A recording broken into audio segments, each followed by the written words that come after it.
with a concentrated population of older adults. Unlike retirement communities or facilities specifically built for older adults, NORCs evolve over time, such as through the aging in place of existing residents. There are two NORC models found in NYC: housing-based NORCs and neighborhood NORCs.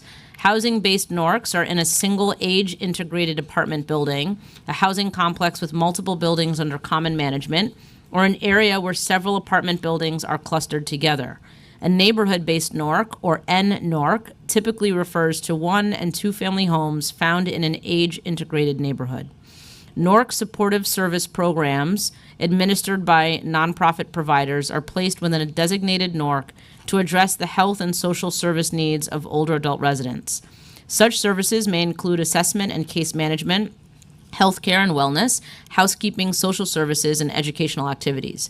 In NYC, both NYC Aging and the New York State Office for the Aging contract with NORCs and NNORCs across the city to provide crucial funding for these NORC programs. Decades of research have shown that NORCs provide a proven community-based alternative that allows older adults to stay safe and healthy in their homes for longer. In many cases, NORC programs help older people avoid or delay entering institutional settings like nursing homes or emergency rooms. NORCs are also cost-effective as they serve residents on smaller budgets while preventing more substantial costs to the state. For example, the annual cost of a nursing home stay for one individual in New York State can approach $159,000 per year, which amounts to nearly the value of one NORC program contract that serves hundreds of older adults and helps them remain in their homes for longer. More than 1 out of every 4 older New Yorkers age 60 plus live alone. Between 2012 and 2022, the number of older adult New Yorkers living alone has increased by 21%, from 1 million to 1.2 million individuals. 51% of older New Yorkers in poverty live alone, which is 3 times the share of higher income older New Yorkers living alone. A 2024 report found that the COVID-19 pandemic worsened existing social isolation issues among older New Yorkers, particularly older adults of color. The U.S. Census Bureau's Household Pulse Survey data from fall 2023 shows that over 30% of Asian older adult New Yorkers and 42% of Latinx older adult New Yorkers reported feeling down, depressed, or hopeless. NORC programs often help mitigate the negative impacts of loneliness and social isolation that older adults living alone experience by offering a variety of services and activities, including civic engagement and volunteer opportunities for older adults that can help strengthen communities and improve overall mental health. These can include bus trips to local grocery stores, hot meal deliveries, games, intergenerational karaoke nights, dance and workout classes, and so much more. The physical health benefits of the NORC model are clear, too. As part of their contracts, many NORCs provide critically important primary health care to older adults through on-site NORC program nurses. This leads to higher immunization and screening rates among older adults in NORCs than in older adult populations in New York City. Unfortunately, many NORC programs are struggling to meet their New York City aging contracted requirements for on-site health care and nursing hours because NORC contracts do not fully fund the required nursing services. This has traditionally forced providers to rely on pro bono nursing services sourced from hospitals, nursing students, or retired volunteers, but shifts in the healthcare sector have made these arrangements untenable and have left providers struggling with an unfunded mandate. Despite repeated calls to baseline funding for on-site nursing staff at NORCs to ensure continuous access to primary and preventative care for older adults, this administration has so far declined to do so. Recognizing the critical importance of promoting easy access to high-quality health care, this City Council has stepped in to provide supplemental funding for NORC nursing at NYC Aging contracted NORCs as part of the broader NORC Council initiative, which was funded at $5.2 million in fiscal 2024. But providers and older adults deserve the peace of mind of permanent funding for this care. At a time when New York City's older adult population is growing exponentially, the city should be investing more, not fewer, resources into supporting our older adults. NORCs allow older adults to age in place with dignity in tightly bound communities that foster social connections and healthy lifestyles. These investments would have a major impact on our city's public health outcomes, alleviate the mental health crisis facing older adult communities, and save the city and state a ton of money in the longer term. It is critical that the city commits to a comprehensive plan to expand the number of NORCs across the 5 boroughs to accommodate more older adults, and that it commits to providing the funding and resources necessary for NORCs to provide high-quality and comprehensive supportive services, including on-site nursing care. Our older adults need that commitment and support. Thank you to the advocates, members of the public, and representatives from the administration who are joining us today. I would also like to thank my staff, Casey Addison and Andrew Wright, and Aging Committee staff, Christopher Pepe, Chloe Rivera, and Samuel Hamid.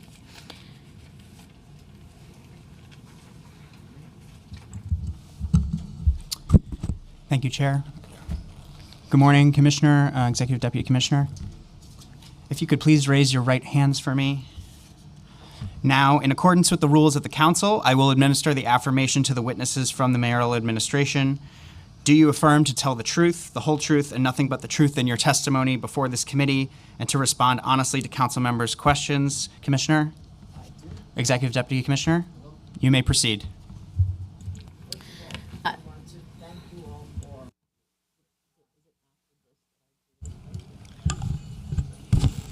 Thank you. Thank you for the gift of time that family obligations kept me from being here promptly as I normally do.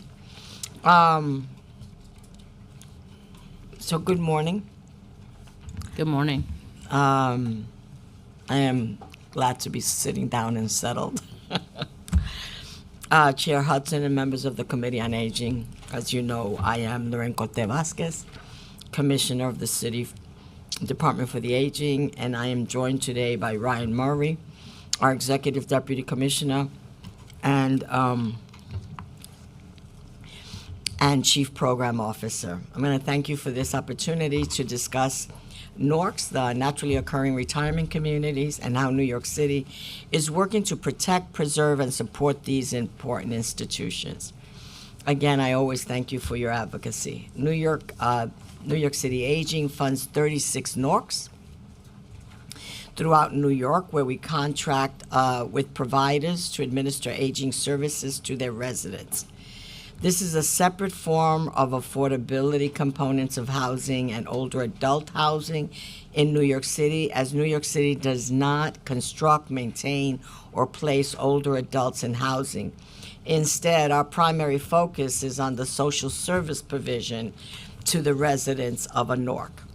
As you know, New York City's population, and you have aptly said in your opening remarks, it is aging rapidly. And we expect that the share of older adults in the 5 borough to grow as the entire baby boom generation is now over 60.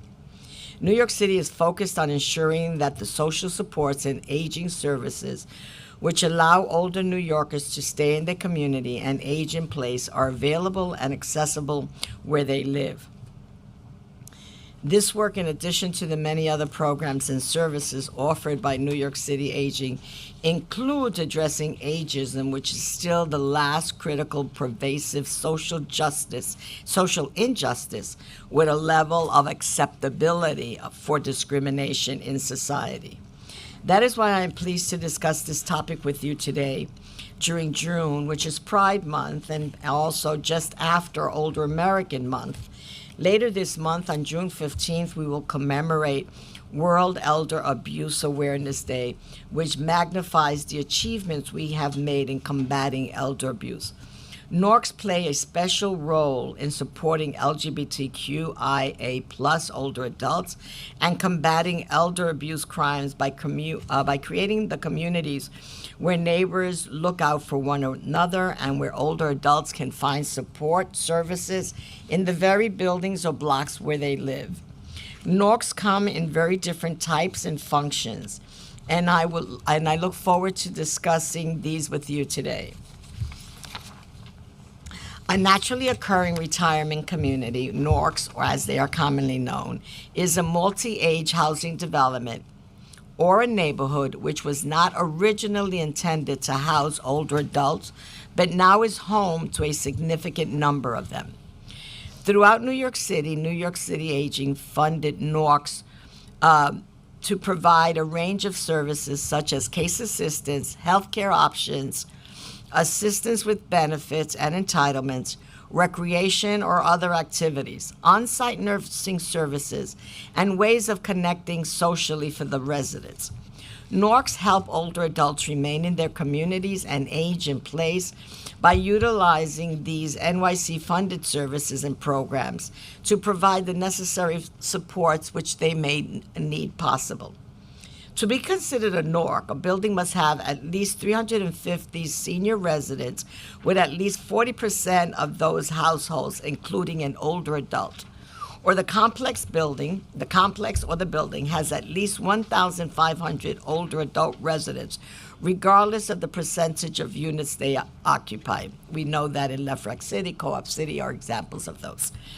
A neighborhood NORC is a geographically defined area with no more than 2,000 residents aged 60 plus who occupy at least 40% of the households. The buildings must be 6 stories or less and or single or small multifamily housing. A majority of the residents must be low to moderate income. These standards were first defined through practice in 1986 when New York City's Penn South houses in Chelsea became the first identified NORC and set up a program with financial assistance from UJA federated agencies. This program, known as Penn South Program for Seniors, served the aging population of the development 25 years after it had been constructed. This first NORC program served as a legislative model for New York State to establish NORCs in the Elder Law of 1994, which formalized the state process for identifying and funding NORC services. New York City did the same in 1999 through the FY 2000 City Council budget process and established funding based on the state's models and definition for NORC. As I said earlier, there are 36 NYC aging funded NORCs and 24 discretionary funded NORCs from the City Council, which New York City Aging then contracts out services to a provider. NORCs come in a range of housing types, including NYCHA, privately run rental buildings, limited equity and housing development fund corporations, co-ops, or Mitchell-Lama, or former Mitchell-Lama developments. NYC Aging allocates services to providers through a request for proposal process, and that's timed. The last one was timed with the older adult RFP. While many of the social service functions found in a NORC are similar to what you see in OACs or older adult clubs, a key difference is that NORCs do not provide meals in a congregate setting for local residents. Nonetheless, due to the size of a NORC and its position within local communities or neighborhoods, OACs are frequently located nearby and may even occupy the same building. There's a few examples like that. Because NORCs are in fact naturally occurring, there are often questions surrounding, like, what is identified first? The older adult who make up the NORC, or the service provider who can facilitate NORC aging services? And then the group of older adult residents is identified. In reality, this happens in tandem through the RFP process. When funding is identified to provide NORC services, and NYC Aging completes educational and outreach to nonprofits or community-based organizations who can provide necessary services to these identified communities. NORC programs in New York City have five primary program expectations. These are: provide case assistance through professional staff for older adult needs, linkages to outside agencies or support, provide health care assistance, including consultation, screening, and monitoring, NORC-specific case management for all residents, whether they are homebound or not, NORC health care management, including the development of a care plan for residents, and 5, build and develop health promotions with outside providers to address negative health impacts. These program elements are fundamental to preserving the long-term housing viability of New York City's older population. NORC staff are able to intervene when needed to ensure that older adult residents are receiving appropriate services, help to identify and prevent long-term health care impacts, which will move an older adult into institutional care and or create connections to healthcare providers in the area, which can improve the overall outcomes for all of the older adults' health. NORCs ultimately are population-designated area which over time have naturally met the qualifying criteria previously mentioned. This allows an eligible provider to apply in an RFP for contracted supportive services and programming in that designated building or neighborhood. Because of New York City's multi-generational housing makeup, it is entirely possible, and I've said this before in other hearings, that it is entirely possible that the entire city is made up of 40% of households with at least one older person residing who is 60 plus. Well, that this does not mean that New York City as a whole is a neighborhood NORC. You can understand that these elements which make up a NORC are present throughout the city. I project that at some point after 2030, all of New York City will be a NORC. That is why NYC other key services such as OAC programming, home-delivered meals, home care and caregiving support, legal services, and geriatric mental health programs are fundamental to the success of overall programs and services. In particular, intergenerational programming is a key opportunity to expand programming in an impactful way, which NORCs are uniquely positioned to take on in the future. You know, and I've said that the anchors of these two cities, the two anchors of this city are the older population and the younger population. Additionally, NORC provides services which are different from what is seen in an OAC because of their unique positions in people's homes and communities. They include healthcare management through nursing services, which is a really added value, civic engagement through interactions with the case assistance staff, and working with housing management issues to address long-term housing issues experienced by older adults. These are the key services which help to prevent older adults from moving into institutional care and keep them in their homes and communities that they have built for longer.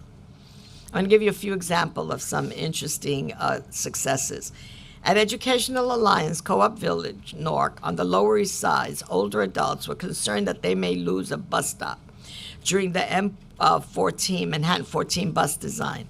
NORC staff helped to organize the older adults and develop an advocacy campaign to interact with the local elected officials, community boards, and other partners to maintain the stop on the route, which ultimately they were successful in doing. Another example is at the Center Light Parkchester NORC in the Bronx. Older adults did not have a laundry facility on site and used the local laundromats. This became difficult for older adults at a time. As time went on, and the NORC staff assisted them in working with the building management to secure funding and a contract with a provider for laundry facilities on site. These two examples show how NORCs allow older adults to age in place through access through items or services that are necessary and that are a key component of community care, which is what our mantra is for older New Yorkers. Through the work of the Cabinet for older New Yorkers, we have seen the power of intergenerational relationships between young people and older adults in combating ageism. When young people see what older adults experience and feel they too are connected to an older adult's experience, that bond is what breaks the cycles of ageism. NORCs provide an opportunity for this collaboration between older adults and young people because they live in the same communities and many times in the same building. Those linkages between NORC programming and providers also work with young people, form a natural fit for fostering intergenerational programming. We recently held a My Story New York culminating event on May 24th where intergenerational projects were presented. Some of those projects took place at NORCs with North residents and with providers who run youth program, older adults, as well as North programs. Overall, as the growing number of older adults continues to increase in New York City, and those older adults want to age in place, we need to seek innovative models of NORC programming in the future. We appreciate the Council's partnership with NYC Aging in funding 24 NORCs through discretionary dollars. This investment continues to serve the needs of the older adults. Because of that historic investment over the years, I anticipate that there's a lot of interest in how we identify or how we can have more NORCs, given the growing number of older adults in the 5 boroughs. We anticipate the release of an upcoming OAC NORC RFP, and we will have more information to share with our providers and the Council on what can be expected for NORCs and their service providers. We will also have data on the demographics of particular communities. As always, NYC Aging is committed to providing quality services and programming to New York City's older adult population. I look forward to answering any of your questions. Thank you so much, Commissioner. I'd like to acknowledge that we've also been joined by Council members Banks, Brewer, and Mealy via Zoom, and I want to turn it over to Councilmember Brewer to give her opening statement. Thank you very much. I'm here in person, just FYI. I do want to thank the chair for including Resolution 232 on the agenda today. As she said earlier, it calls on the governor to sign bills in Albany that call for the annual adjustment of the maximum income threshold eligibility for SCRIE and DRIE and SCHE and D by any increase in the consumer price index. I have to say, if you, certainly in many districts, residents who are older, this is a huge issue in the constituent office. While Social Security benefits increase to match cost of living, the income thresholds of each one of these programs do not. This puts older adults and people with disabilities at risk to lose access to these programs as increases in Social Security raise their incomes above the set thresholds. Even $1 throws you off. So I hope everyone will sign on. We can ensure that the 70,000 plus households in New York City receiving SCRIE or DRIE or other benefits continue to do so. But we hope and we'd love to get a number, if you have one, Commissioner, as to how many more would be involved. I do want to thank Hallie Chu from the office of State Senator Brian Kavanaugh, who worked for me. They both worked for me in the past, and they are moving the state bill forward. My guess, according to the bill, but we don't know for sure, is it could move the income up to $61,224. That would make a huge difference. And I urge everybody to support this bill. I know that Senator Liz Kruger has called, because as soon as we pass this, which I hope we do today, tomorrow, then that will help the state pass the bills and get the governor to sign. Thank you very much. Thank you, Councilmember Brewer. Very meaningful legislation. We will be voting on it tomorrow morning. So, Thursday morning. Sorry, not tomorrow morning. Thursday morning. I don't even know what day it is. All right, we'll start off with some questions. Commissioner, can you discuss the history of NORCs in New York City? When and why did they start? The why did they start? Huh? I can't tell you the why that they started. I think it was just Manhattan Penn was the first example of the NORCs.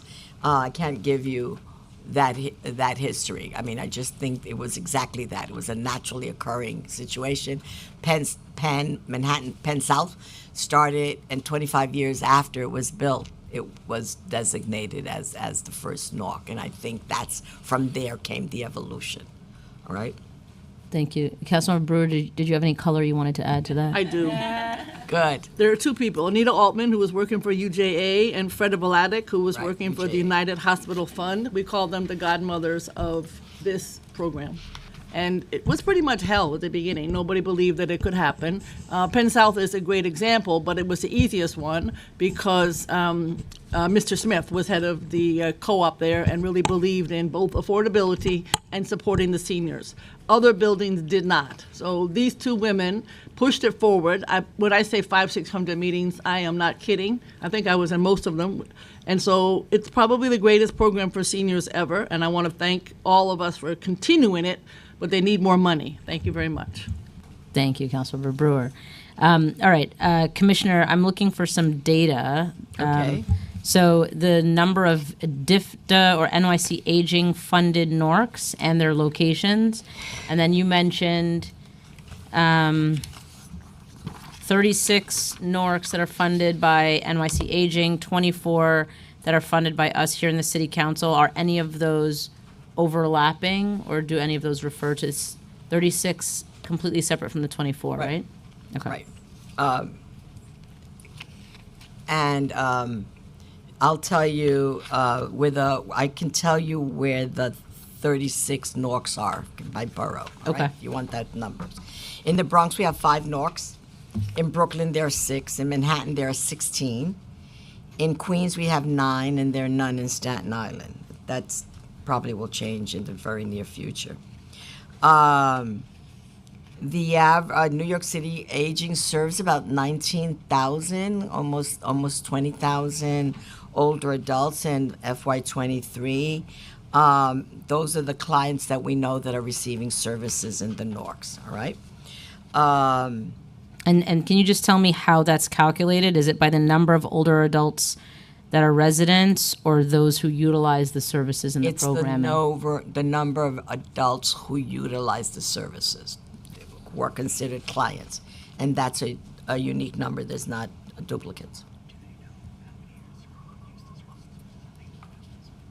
Do you have any sense of those who utilize the services versus those who actually live in the building? Like, of the number of folks who utilize the services, do you have a percentage or a number of Yes, we do. who actually lives in the building? In the Bronx, the number is around 3,000, hovers around 3,300, and they represent 17% of the population.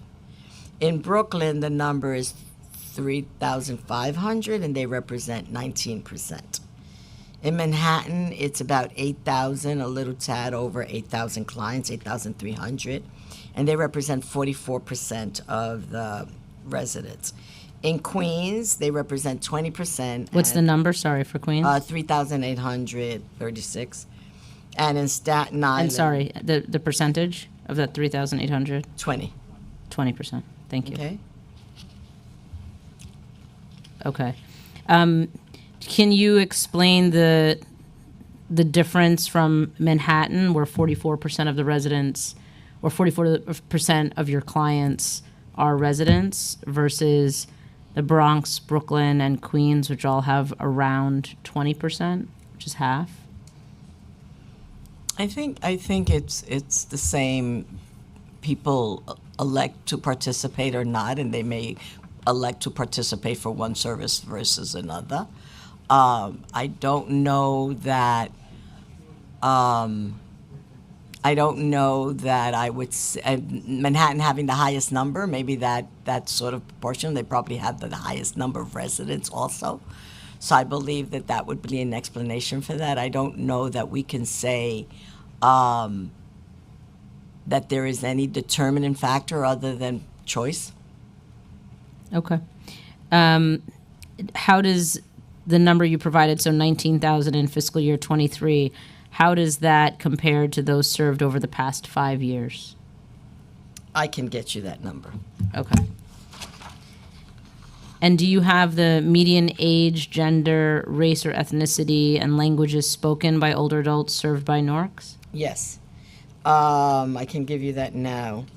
Citywide, 55% of the NORC residents are 75 and older, which makes absolute sense because they're aging in. And 45% are between 60 and 74, which is the nature of a naturally occurring retirement community. 74% of the NORC residents are women. which makes sense. Women are outlive men, and 26% are men. 55% of Newark residents are white, 23% are Asian, and 21% are African American and Black. And the reason for that, you can know, is the historical housing patterns of New York City. And when some of the Mitchell Lamas and some of the Norks were first developed, they were not in particular communities. And then 67% of the Norks speak English, 20% speak Chinese, 14% speak Spanish, 10% speak Russian, and 1% speak Korean.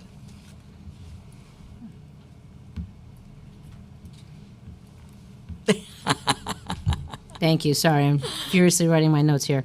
Do you know the median cost of rent in a NYC Newark? And then disaggregated by number of bedrooms and borough? I can't give you. The disaggregated numbers? Yeah, I can't give you rent because, we don't place them in housing. We don't know. They're also disparate. We can try to do an analysis and try to figure out that rate, but Okay. like in Lefrak City, it would be dependent on someone's income, so it's very hard to figure out what the average rate would be. Okay. Well, I would appreciate your best effort. Yeah, we will. Okay. We'll give you the best perfect answer we can Okay, get to. that sounds good. And then similarly, the median cost of a co-op or condo in an NYC Newark.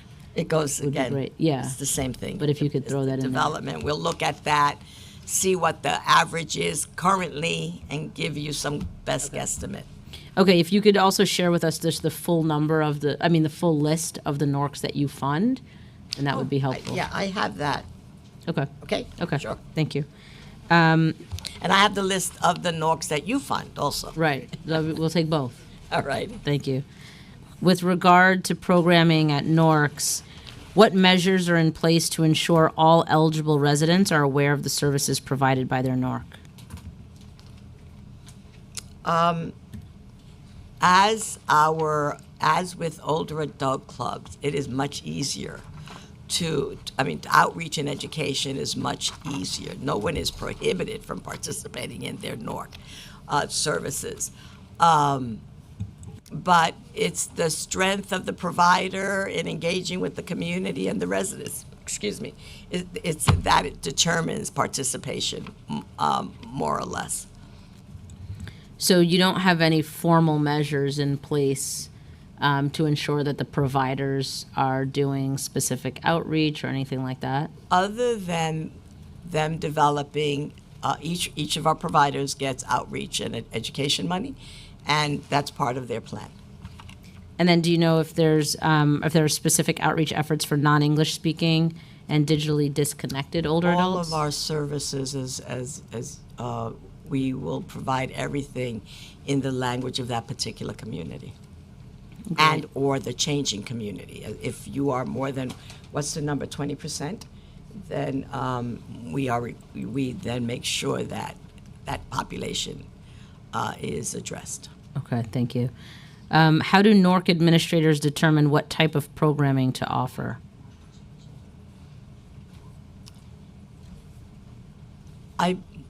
I would say no different than an OAC. You do it based on client needs and client interest.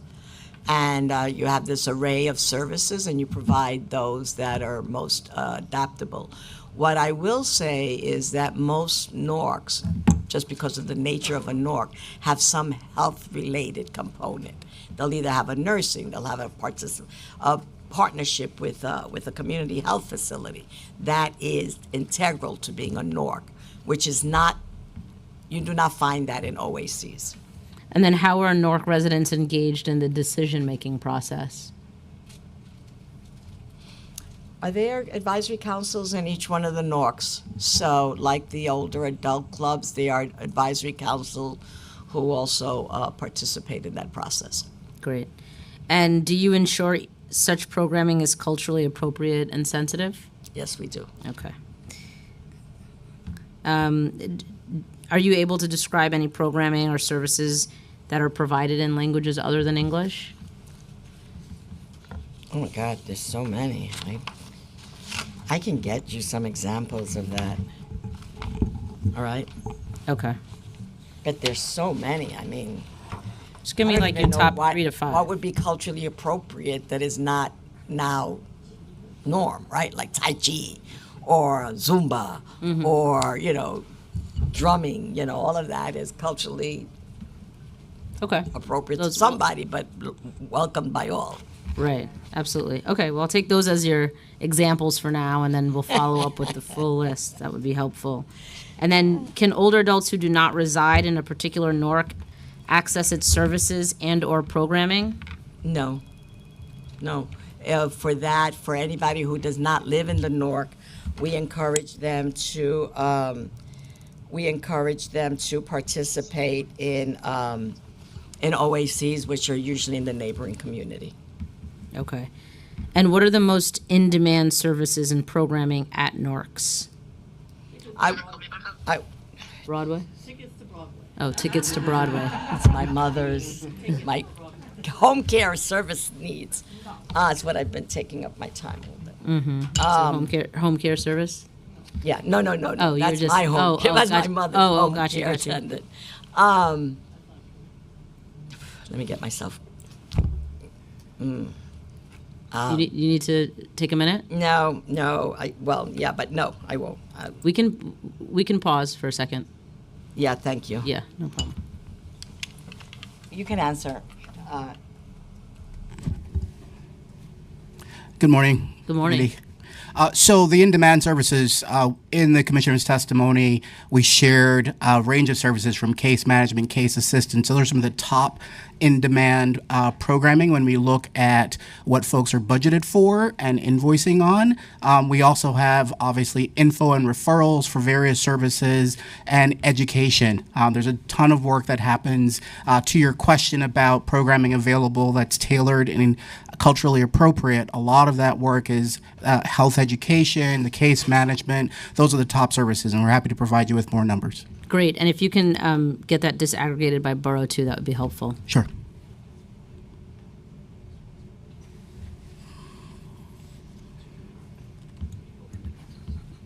There's a NORC services provider finder on your website. Can you explain why that would be up on your website if it's not available to people who are not living in a NORC?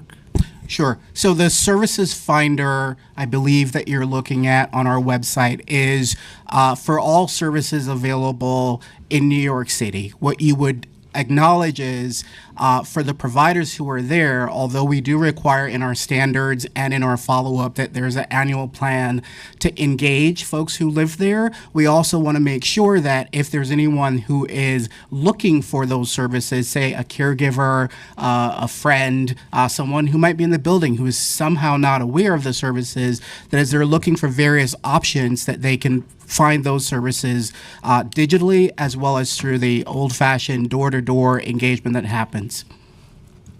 Okay, thank you. We're not holding information hostage. We want to make sure it's known to all. Absolutely. Hostage. I feel like hostage today. Is it possible to make that more clear on the website, specifically pertaining to NORCs and who the services at NORCs are actually provided for? Of course. Okay, thanks. Good suggestion.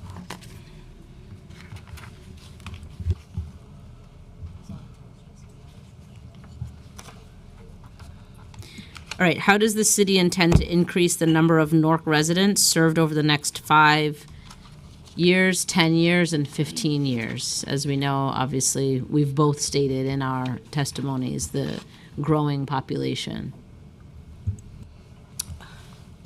I think one way that obviously funding is a major determinant of whatever increases and how it can increase. So that's a major determinant. What we do, as we do with older adult clubs, with NORCs, is that we look at patterns of growth in particular communities. We look at the demographics of that growth and how best to serve it. And we also work, and I think of Councilman Cornegie, when he wanted to have a NORC in his neighborhood. It was a 3-year process, but we were able to identify the housing that he was talking about. And in that one, I believe it was a geographic NORC, not a building. And it was a 3-year process, and then he funded it. So those are the ways that we can do that. But it's constantly looking at where the growth is and where the shifts are, because sometimes it's decreasing in Manhattan or stable in Manhattan, but the growth is happening exponentially in Queens and Brooklyn, and then in the West Bronx. So we're looking at at those patterns constantly, and where should resources be, and to whom those resources should go, because it's also a matter of, and maybe I'm going a little more than what you're asking, but for me, it's also, for us, for all of us, I know the intention is equity, so that it's reflective of that particular community and governed by that community, so that that community can best serve its constituents. But so you've outlined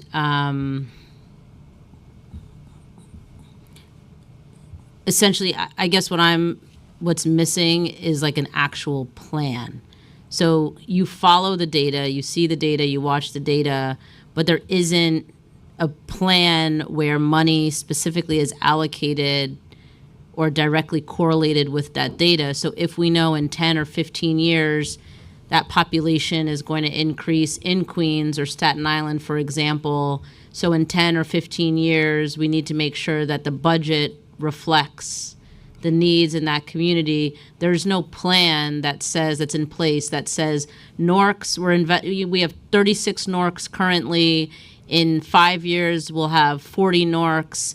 In 10 years, we'll have 50 NORCs with probably the greatest increase in this borough or that borough. That doesn't currently exist, correct? And that doesn't exist for NORCs because it's tied to housing. So not knowing where all of the housing developments will be, we can tell you where population will be. Right. We don't know what the corresponding housing will be.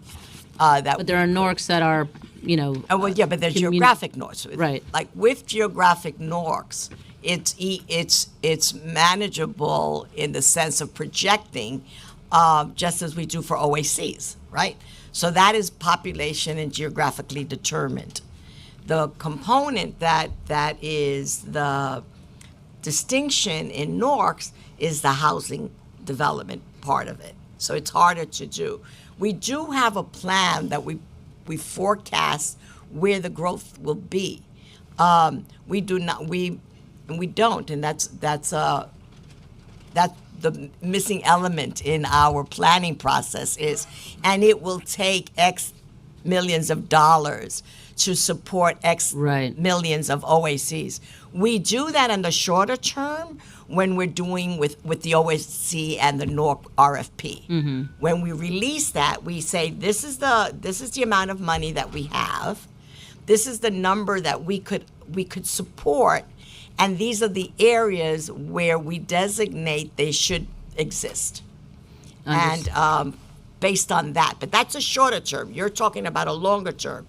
And we do that by doing population shifts, but we don't attach,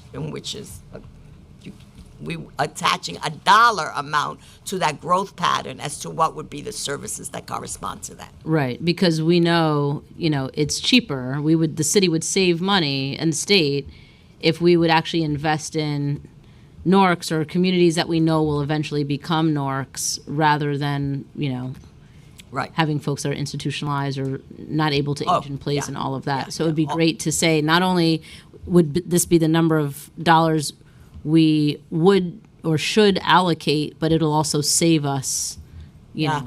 And and you just raised, it's something that we could raise through in the cabinet, which HPD say, these are our projections.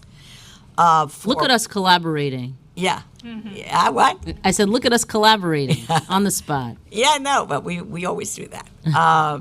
You gave me the idea. You stimulated the idea. Not you gave me, but you stimulated the idea of the kitchen renovation plan. I mean, Right. that to us has been. It was like an aha, and then we looked at each other. It's like, why don't we do that? Because, Yeah. you know. So, but it's the same thing. Yeah, absolutely. But I we think could that's a do great that. project We with could the do that as cabinet. part of the cabinet with HPD, Yeah. and start saying, if you're going to develop, these are the growth patterns. These are the things that you should be looking at in Absolutely. terms of older adults. Yeah, great. Thank you. What metrics does the city utilize to consider expansion with regard to population growth and location? So I know you mentioned it, but do you use any specific data, like the American Community Survey data from the we use Census all of Bureau? those, Or all of those okay. data elements. Latest census, American survey, other health and health surveys and demographics, our own needs assessment, Mm-hmm. our own data. And is the city aware of any NORCs that are not officially designated as such? Not to my knowledge, no. No buildings or communities that would qualify as NORCs but haven't been designated. No, not to my knowledge. Okay. The way that would happen is that they would request to be considered a NORC, and then there's a process for that. Okay, but I guess, so without consideration, there's no data that you all have or are looking at that would Right. tell you whether or not. Right. I'm trying to wrap myself around the question and get to Yeah, so I'll give an example. Like, in my district, there are a number of Mitchell-Lama buildings that are in one particular area that I'm sure would qualify as a NORC. But, Yeah. we don't, they're not officially designated as such. Are there other areas or buildings or communities like that across the city that you all may be aware of might qualify but haven't been officially designated? That is interesting because it's a state designation.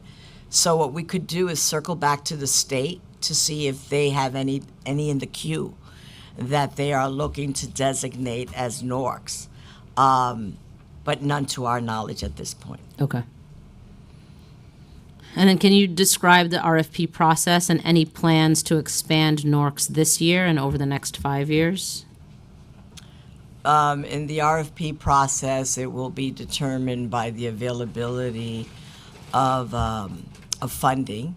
At a minimum, the goal is to retain what we have, and at a maximum is to increase some that have and are designated, should funding allow.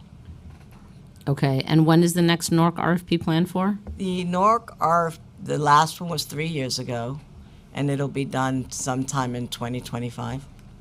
2025. Five. Thank you. Probably the spring of 2025. Okay. Yeah. And will it be coupled with the OAC RFP again, Yes, it would. despite being different program models? Yeah. Okay. And the reason for that is because it gives us a wider view of services for older adults in geographic Beyond areas. just the NORC. Got it. How many NORCs will be part of the next RFP? Do you have any idea? At a minimum, we will have the 36 we have, and at a minimum, you will have the 16 or 24 that you have. So, Your NORCs are not considered part of the RFP. I do not believe they are. They are. but they could I was just potentially.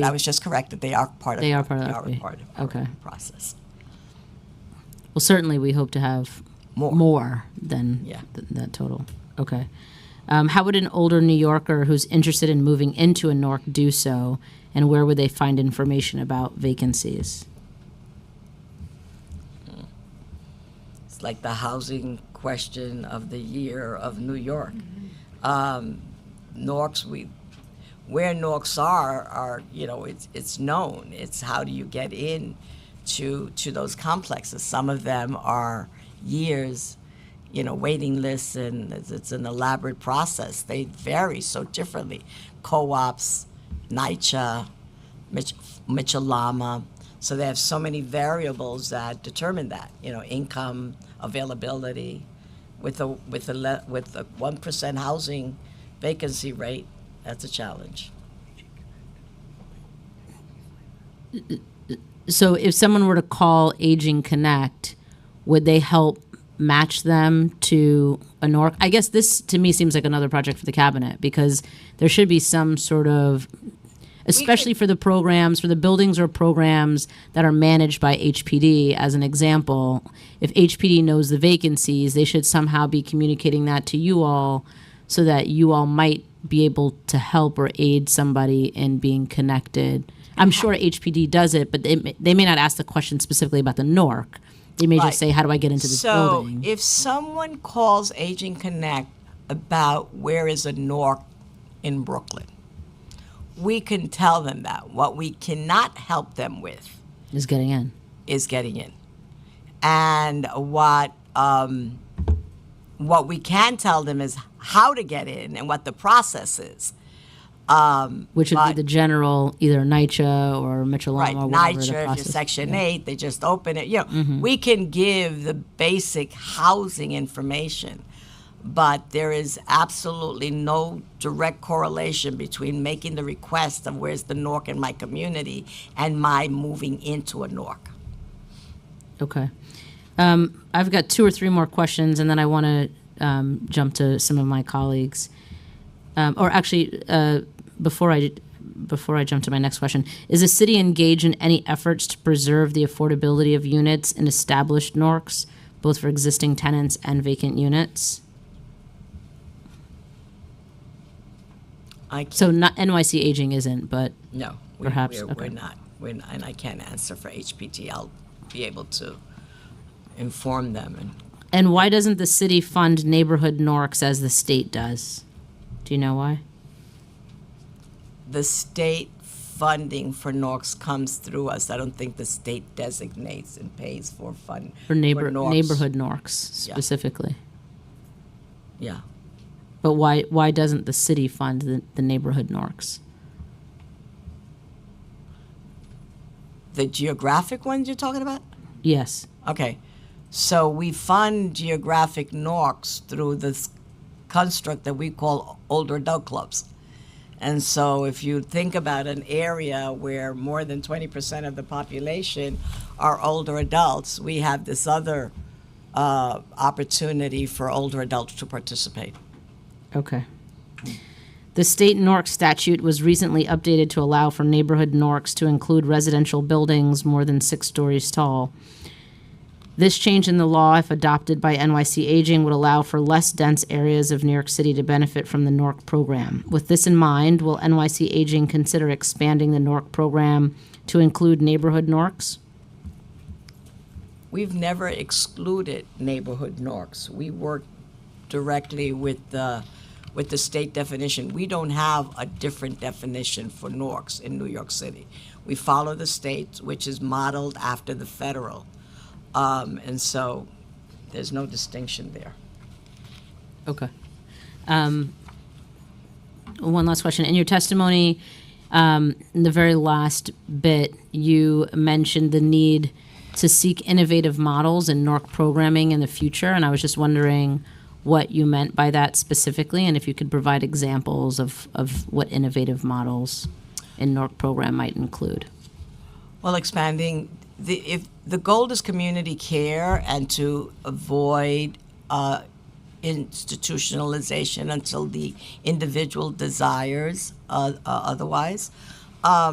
So it would be adding transportation, stronger affiliations with health of services, stronger mental health supports.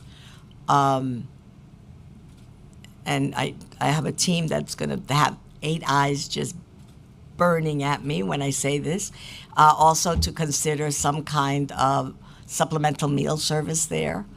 And And there I knew that. That's why I didn't look over that way. But That's okay. You're the only one with the mic. So. but if I were to think of a full service operation at Norks as more and more of them grow, that is what I would. And particularly because people from the outside cannot go there, even though anyone can go to an older adult club. But there is something about my neighborhood, Right. Okay. Thank you. I'm going to turn it over to Councilmember Brewer, followed by Councilmember Lee. Okay. Thank you very much. On the Norks, I've got a couple of Nork questions. So my understanding, as you suggested, is the contracts do require health management services, Yes. but they don't all have the money for a nurse. And, I think I know all 44% of the ones in Manhattan. I don't doubt that you do. And yes, I think I started most of them actually, but they don't all have a nurse, and they want a nurse. So that's a funding issue. Are you considering that? What's the story? It's one of the primary services that when we issue the RFP that we look for, and at a minimum that they have a strong relationship with a community health provider. I know, but they want a nurse. Yeah. I know. So is that, in other words, as we're talking and there's a budget discussion, maybe not for this year, but for next year, it seems to me that the NORC should be getting more money. That would be a really good advocacy. Is that something that, as an agency, you're pushing? I know you're going to think about a new RFP, but I want to make sure that new RFP doesn't cut what already exists. That's what happened with the clubhouses. That's not an accurate statement. We The clubhouses, did not cut yes, got cut, services but- at the older adult clubs. What I will say is that as part of the RFP. Oh, not your clubhouse. It's mental health clubhouse. Okay, Not yours. right, Not yours. right, Not yours. right. Don't worry. Not Yeah. yours. So, I'm just saying, as an administration, there was another situation where current programs got cut. I don't want that to happen with the NORCs. That's what I'm trying to say. Yeah, our goal is not to have NORCs defunded either. Okay. Our goal is to have no older adult services defunded. And I believe that we have common cause on that. Correct. As part of the RFP, we always include that nursing is the required it's a preferred service, but at a minimum, they have to have a relationship with the health facility. I'm letting you know that they are asking me that nurses to be funded because going to the new center, to the Ryan or anywhere else is great, but on-site, of course, part-time even, is incredibly important. So I would say that's something should be a goal. The second issue is, one of the reasons I think that you don't have as many is the building has to contribute too. In other words, it's not like, okay, you or I, the council or the administration put the money in, that's it. The building has to contribute. I must admit I have some buildings that won't. So my question is, and I'm just reading this here because I don't know the percentages, the city NORC requires a 50% funding match by community partners, and the state is 25%. So I just didn't know if that's going to change, because obviously the less the building puts in, maybe more of the city or the council have to put in, but we're more likely to get a NORC. So I just wanted to understand that percentage. I don't believe that there'll be changes to those percentages. Okay, so we'll still have to be 50%, and the state will be 25%. All right, that just so you know, that presents a no sometimes from the owner of these buildings. That's what I get. So I would say that's a challenge. And then the other issue is... But even that's a challenge. I would say, a council member, that there has to, one of the things that makes NORCs viable and flourish is the partnership. No, I agree. And so if there's no investment, you could always look to somebody else. No, I agree. Pick up the, thank you. The only issue is the state puts in 25%, and we put in 50, or mandates 25, and we mandate 50, so they still have skin in the game in terms of the owners, and which is important. Well, I we've had agree. the conversation about the state share, that we feel it's inadequate Okay. for New York City around, not only in NORCs, but in all other services. Okay. So that's why I keep asking you to advocate with your state partners to make sure that New York City aging, or older adults in New York City get their fair share. Okay. The other thing is, I really love the way in which the NORCs working with the NYCHA residents take place. Yeah. So I guess one of my questions, do you know how many NYCHA developments or residents participate? Because in my experience, they have been phenomenal. early detection of mental health challenges, isolation, et cetera, have been profound and then addressed. Fantastic. We could give you that. I don't have that in front of me right now, which ones Okay. are NYCHAs and which ones are other. But I can get you by borough those NORCs that are NYCHA related. Right, because I have to say they have been phenomenal. In terms of Resolution 232, I want to know if you support it. I want to know if you know how many more older adults would be eligible if we did, along the lines of Social Security with a CPI. Would that be a number that you would know? How many more people would be eligible for SCRIE, DRIE, et cetera? Oh, for SCRIE and DRIE. I can get you that number. If the law passes in Albany, how many more people? Yeah, right now, we can get you that number. Right now, the threshold is 50,000. I know the goal now is to get it up to 61 or 62. 62. But we could do a number of who would be deemed eligible for that. The one thing that I would ask all of us to have partnership around in SCRIE and DRIE, regardless of whether the income goes up or not, is to really do a strong educational campaign around SCRIE and DRIE.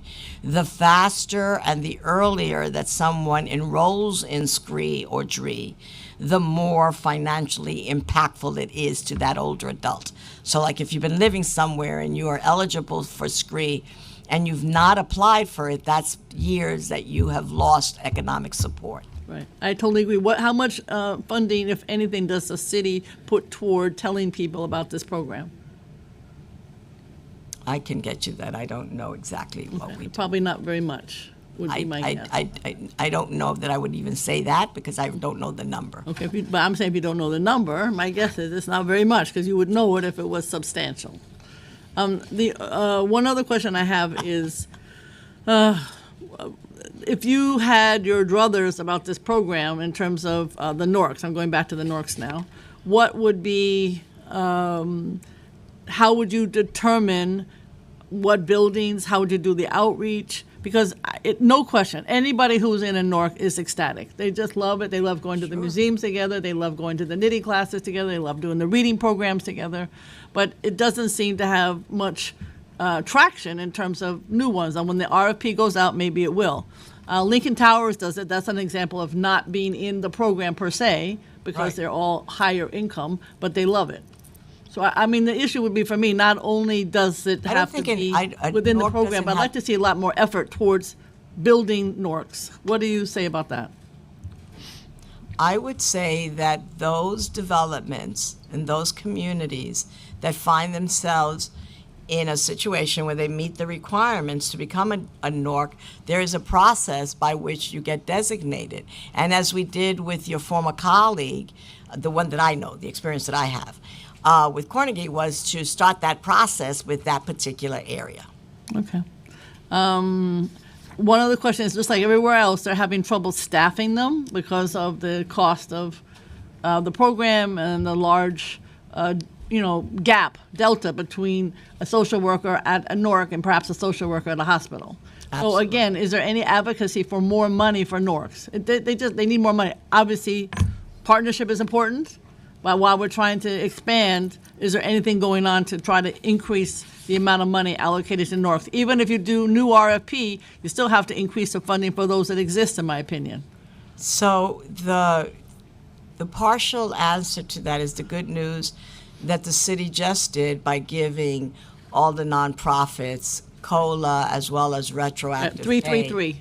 And that almost matches the city employees package.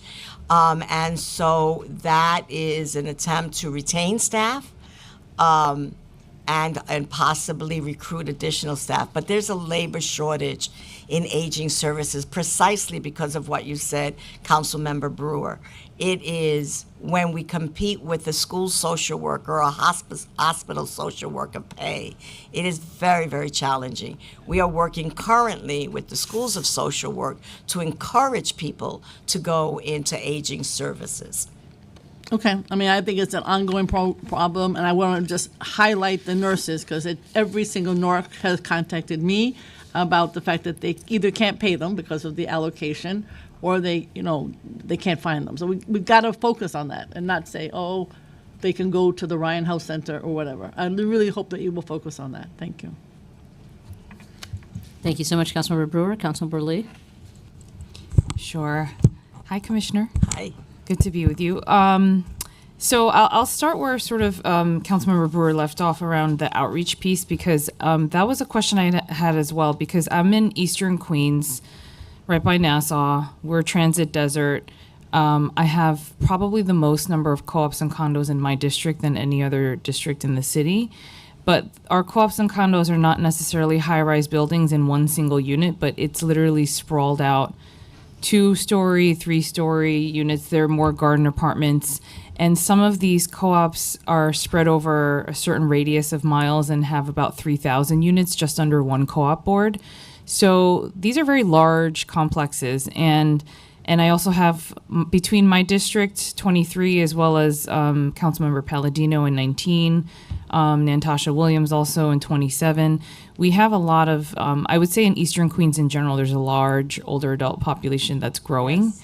We have probably, I would say between that part of Queens, we have probably one of the higher rates of increases in terms of demographics.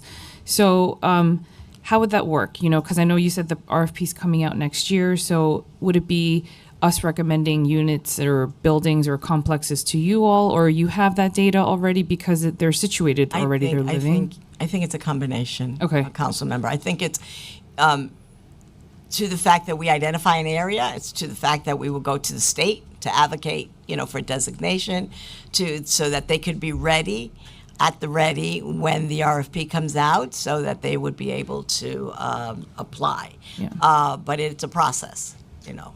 Yeah, but I do think that the best way is both ways. We identify from our data, but also if there's certain areas or developments, then we could look at that. And by the way, Councilmember Brewer, just for the record, there are 8 of the NORCs are in NYCHA. Thank you. You're welcome. Yeah, okay, so when that time comes, once the RFP is released, I'll keep a lookout for as well, because I'd love to also see what we can do to get more of them into the pipeline. And I think that you will, Councilmember Salam, you will have the same issue probably. So it might be something that we could look at, particularly given all of the changes in the Harlem community. I have opinion about some of those, but anyway, given all of those changes in the Harlem community, it might be us looking at that demographic also. Okay. So, sorry, I'm going to jump a little bit. So, and the other point that Councilmember Brewer mentioned, staffing shortage, because when I was running KCS, that was like the number one issue is I'm a social worker myself. We can't find enough people in the mental health sector, public health sector. And we would always have people, I mean, don't get me wrong, we need the hospital systems, of course, but Absolutely. We kept losing staff, training them, and then losing them to the hospital staff because our pay salary and pay scale is not high enough to compete with those salaries. Sorry, can I go? Okay. And so, you know, also what we're thinking through the mental health roadmap is how do we get more social workers through the pipeline with scholarships, loan forgiveness opportunities. So have you spoken to some of the nursing schools about that? Or my other question is, and this is just me thinking outside the box in terms of efficiency, but between the older adult centers, the geriatric mental health partners, as well as, you know, the NORCs, is there a way, and I understand that they're all under separate RFPs, but is there a way to sort of almost share staff, right? So if I have a full-time social worker or nurse practitioner at one of my mental health clinics, they're not here full-time, or they're not stacked up with clients per se, which I doubt is the case. But, and you know, if there are options or ways Absolutely. to cross. The idea of circuit riding, shared resources, whether it's a van, whether it's a nurse, whether it's a laundromat, you know, those kind of, that's sort of like the innovation. Like, where is it that we build so that we each don't have to build the same thing? Right. How do we maximize that? But I'm going to implore all of you, given from where you sit, is that it's parity for social work staff and case assistant staff. Yes. That we should have parity in salaries across those, just as we are demanding parity for home care workers. You know, these are, and for kitchen staff, we worked hard to have a kitchen staff study so that we can bring kitchen staff we're a little even outdated now, but we brought up kitchen staff to market rate so that we would not be losing them after they learned all nutrition and everything. We were losing them to the hospitals. The cooks, all of the kitchen staff. So I'm asking that we start taking a very deliberate approach citywide, but also particularly in older adult services, is expecting salary parity for Yep. those people who make that decision to work Definitely. in older services. Definitely. Okay, and then also, given that this is more of a specific question around transit, because, you know, with the MTA, I know that we had this conversation at one of the last hearings, you know, in terms of, for the sake of efficiency, I think what they were doing was perhaps skipping some stops, but in districts like mine, where there's a lot of students and seniors that need every single stop, yes, it may take longer, but we don't want to sacrifice, you know, having seniors take transportation versus efficiency's sake. So, in terms of transportation, because I know with some of the social adult programs, adult day programs, it's different because they have the transportation that's included in the Medicaid, Medicare. That's one of the benefits. But for the NORCs, like the OACs, I know that the OACs, some of them have vans. They may or may not do those services, but how are the NORCs in terms of the transportation? I know for geographic, the idea is that a lot of them are in the same neighborhood, but are there opportunities for us to expand on the transportation within the NORCs as well, if they need to go out? The current opportunity, limited as it is, the current opportunity is in those borough-wide transportation programs that Right. we provide. I mean, to supplement what SCRIE does or does not do. But the current opportunity is to use those borough transportation services for other than portal to portal. I mean, portal to portal is a local center's responsibility. But if people in Newark might need appointments to go to a doctor or as a group want to go somewhere, that is that limited opportunity we have. We've already talked that is, you know, that's limited because of the amount of money that we have. I think it's $5 million or $5.2 million for transportation citywide. But those are the models that we would be looking to expand to augment those alternative mobility areas, particularly in transportation deserts. And Southeast Queens is a major transportation desert. Bronx, my community, Right. Northeast Bronx is a transportation desert. And handicap accessibility, even That's a greater huge problem. desert. Yep, definitely. Okay, two more quick questions, sorry. So in terms of the handoff, like let's just say you come across a senior or older adult that's in a NORC and they need further services that goes beyond what the services are that you have on site. What does that handoff look like? I mean, because I know that you have so many nonprofit partners that offer probably maybe some of those services, but is there, you know, what's sort of like the flow chart, I guess, of how And that... this is going to sound lofty, but I don't mean it to be. I really have the greatest respect and admiration for the case management staff in all of them, whether you're a NORC, whether you're an older adult club, or whether you're a case management agency. They talk to each other, and that kind of network. Should we be doing more to foster that? Possibly. And it might be, you know, it might be something that we could really look at. But those handoffs are usually really, really well coordinated, where one brings you for this service and then that, or this one has the housing expertise, or this one has the mental health services. So I'm really proud of what the network does with each other. And they have the lists of which groups speak Which what groups language, belong which to services that. they provide, whether it's mental. Okay. But what I hear is, what are we doing structurally to encourage that? And that's something that we can take a stronger step on, because we Right. know it happens. You know, I'm always in this balance between dictating and encouraging and supporting. But, you know, it's somewhere in between all of that. It's something that we could probably put out the message that coordination is welcomed, encouraged, and incentivized. Okay. And then I know that every time the RFP comes out, is there room for suggestions, recommendations on perhaps not the regulations, but the requirements? Because as the population changes, maybe some of the requirements that were in the previous RFP no longer exist, or maybe we need to add more. And so I just wanted to know what that timeline looks like in terms of the white paper coming out and when we can give feedback on that. Well, we're going to base it on the experiences that we have. We will have several community conversations around it before we release the RFP to share with people what we think, what we've learned, and then people will tell us what we still have not been able to learn.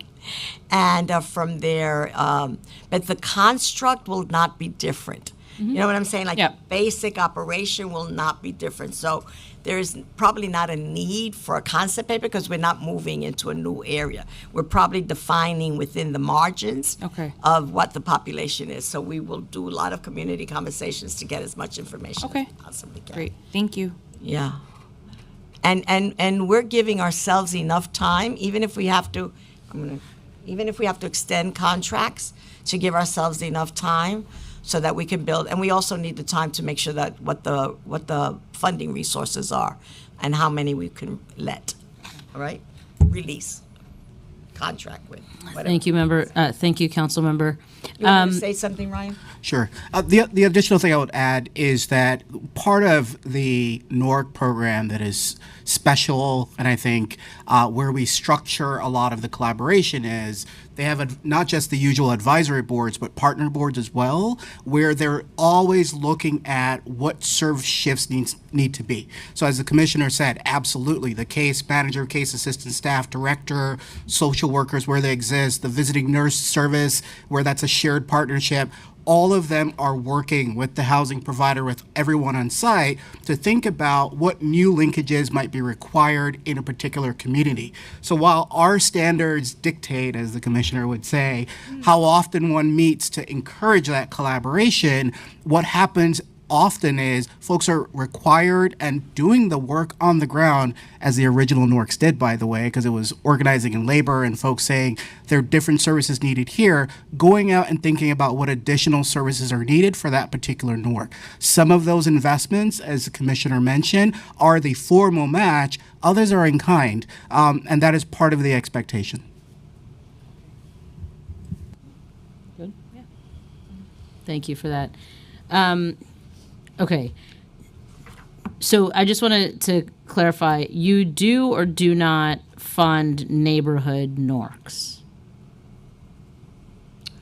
How many NORCs are geographic NORCs? Do we have that? No, none. None. Okay.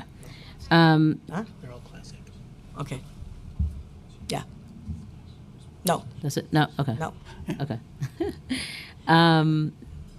And then I wanted... Even in Co-op City, even though you would consider that, like I've geographic- always gotten that confused, and they always correct me.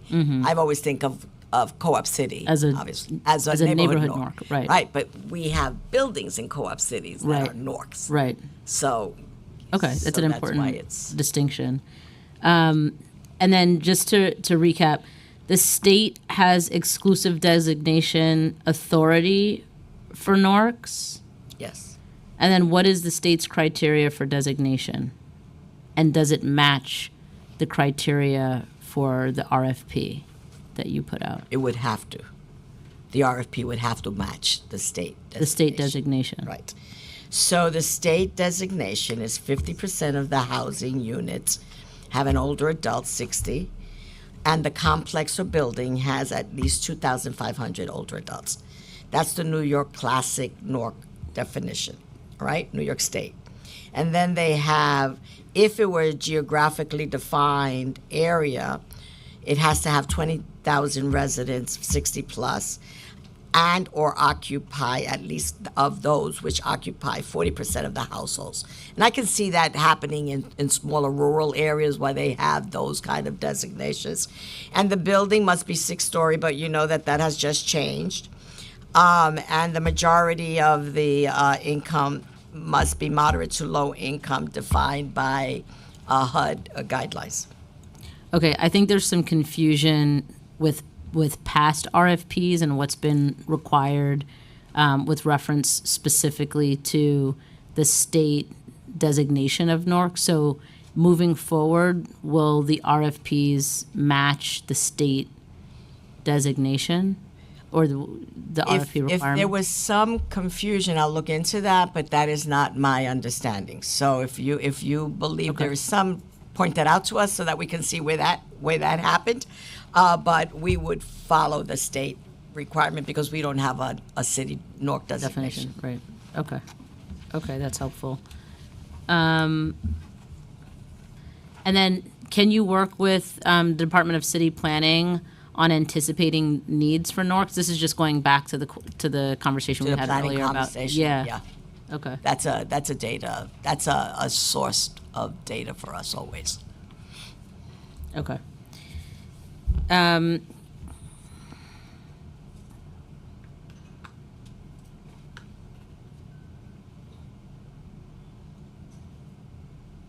The council funds several standalone NORCs through the NORC initiative. Will NYC Aging consider baselining them or contracting with them in the near future?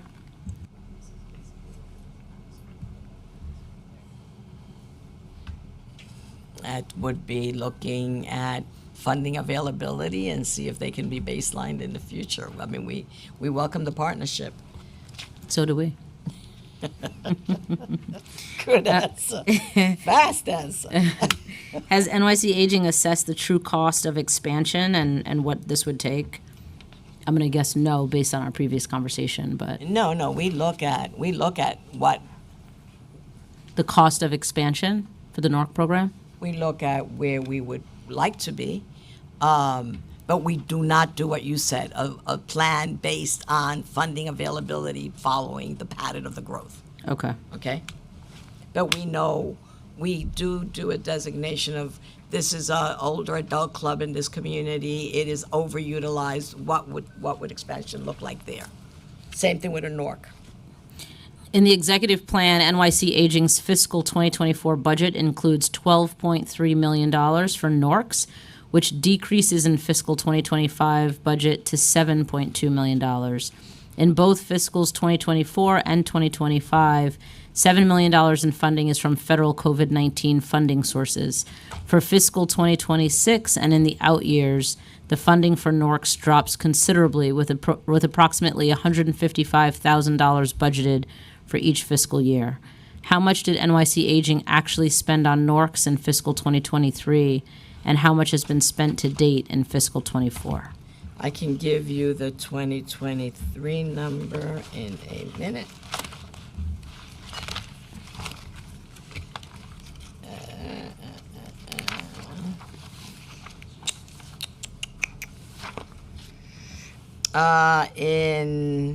In 2023, we spent $13.6 million in NORCs. In 2024, it is to date, it is 12.9.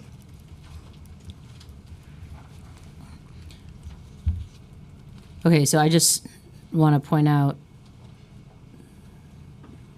that in fiscal 23, you spent more than has been allocated in fiscal 24, and in fiscal 24, you've spent more than was allocated at the 12.3 million, just as a... In 20, right, we have overspent in NORCs thus far for 2020. Which, I mean, I of course would argue that there's clearly a need for that, and so instead of reducing the dollars allocated for NORCs, that we should be increasing the dollars. I don't think any one of us would disagree with that. Yeah, But I'm just stating for the record. yeah, the issue with that is we're looking at two things to manage these overages, and that's the performance reallocation review that we're doing across the board. And so that would be one. And then, of course, we are all aware that in 2025, there's some challenges that we all have to address that I'm confident that we will all address. Okay, so how specifically does NYC Aging plan to utilize the federal pandemic-related funding budgeted for NORCs in fiscal 24 and 25? My understanding, and I could confirm that is that our stimulus dollars were put into transferred to tax levy dollars, so that has been baselined. And I will confirm that, but that is what we said at the executive budget hearing.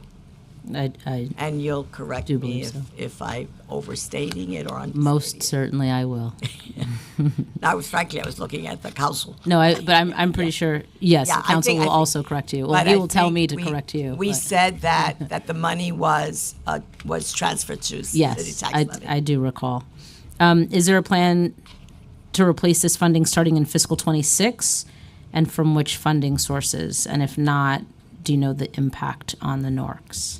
I think the executive budget for 2025, the projection right now, we know that it shows some challenges, and that we are going to be working, and we're in conversation with the OMB, the implication of those challenges for 25 and 26. Okay. And are you seeking assistance from the state for NORCs that are eligible for state funding? I'm seeking assistance from the state From in everybody. many areas, and trying to get our colleagues in the aging committee there to say, I mean, of all of the state funding, and I'll say this for the record, with the federal dollars that pass through the state, we get the 45 to 47% that is due us based on population. If I look at the state designated funding, we get as low as 23% and as high as 27%. That is quite a drop of what we are due given a pro rata basis. It's interesting to me because the state Office on Aging has always asked for consideration on a pro rata basis from the federal government. I asked them to follow their own example and their own advocacy for New York City. As they should. Do you know how many NORCs in your network are eligible for state funding? I can get you that number. We have it somewhere, but I can get that. I'll get back to you. All of them. Yes. Okay. Thank you. Do all of them get it? No. All right. They're all eligible, but they don't all Not receive. they all don't get it. Okay. Yeah, that's not significant enough. Go ahead.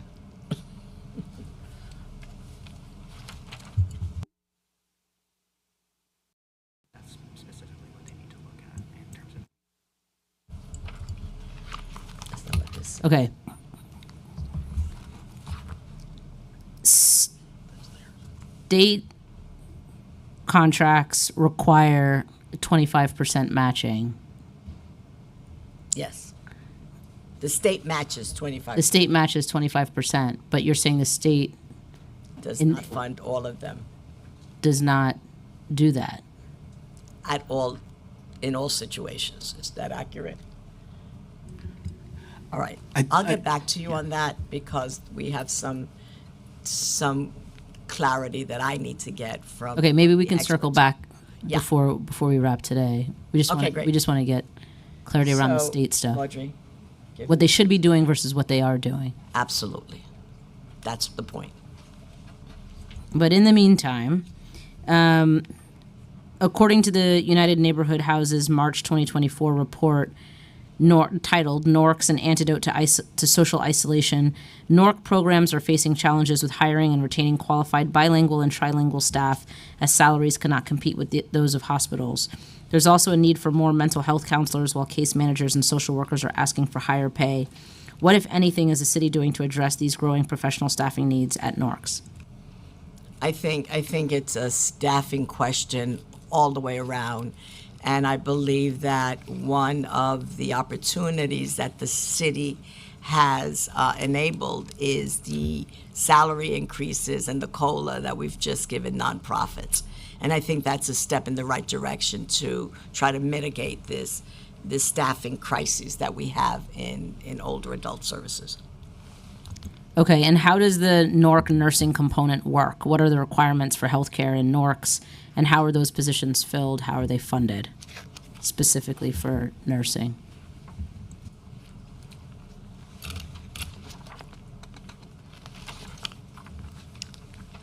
I am not that involved in the nursing part of the NORC. And Ryan, who oversees that program, is going to be answering that question for you.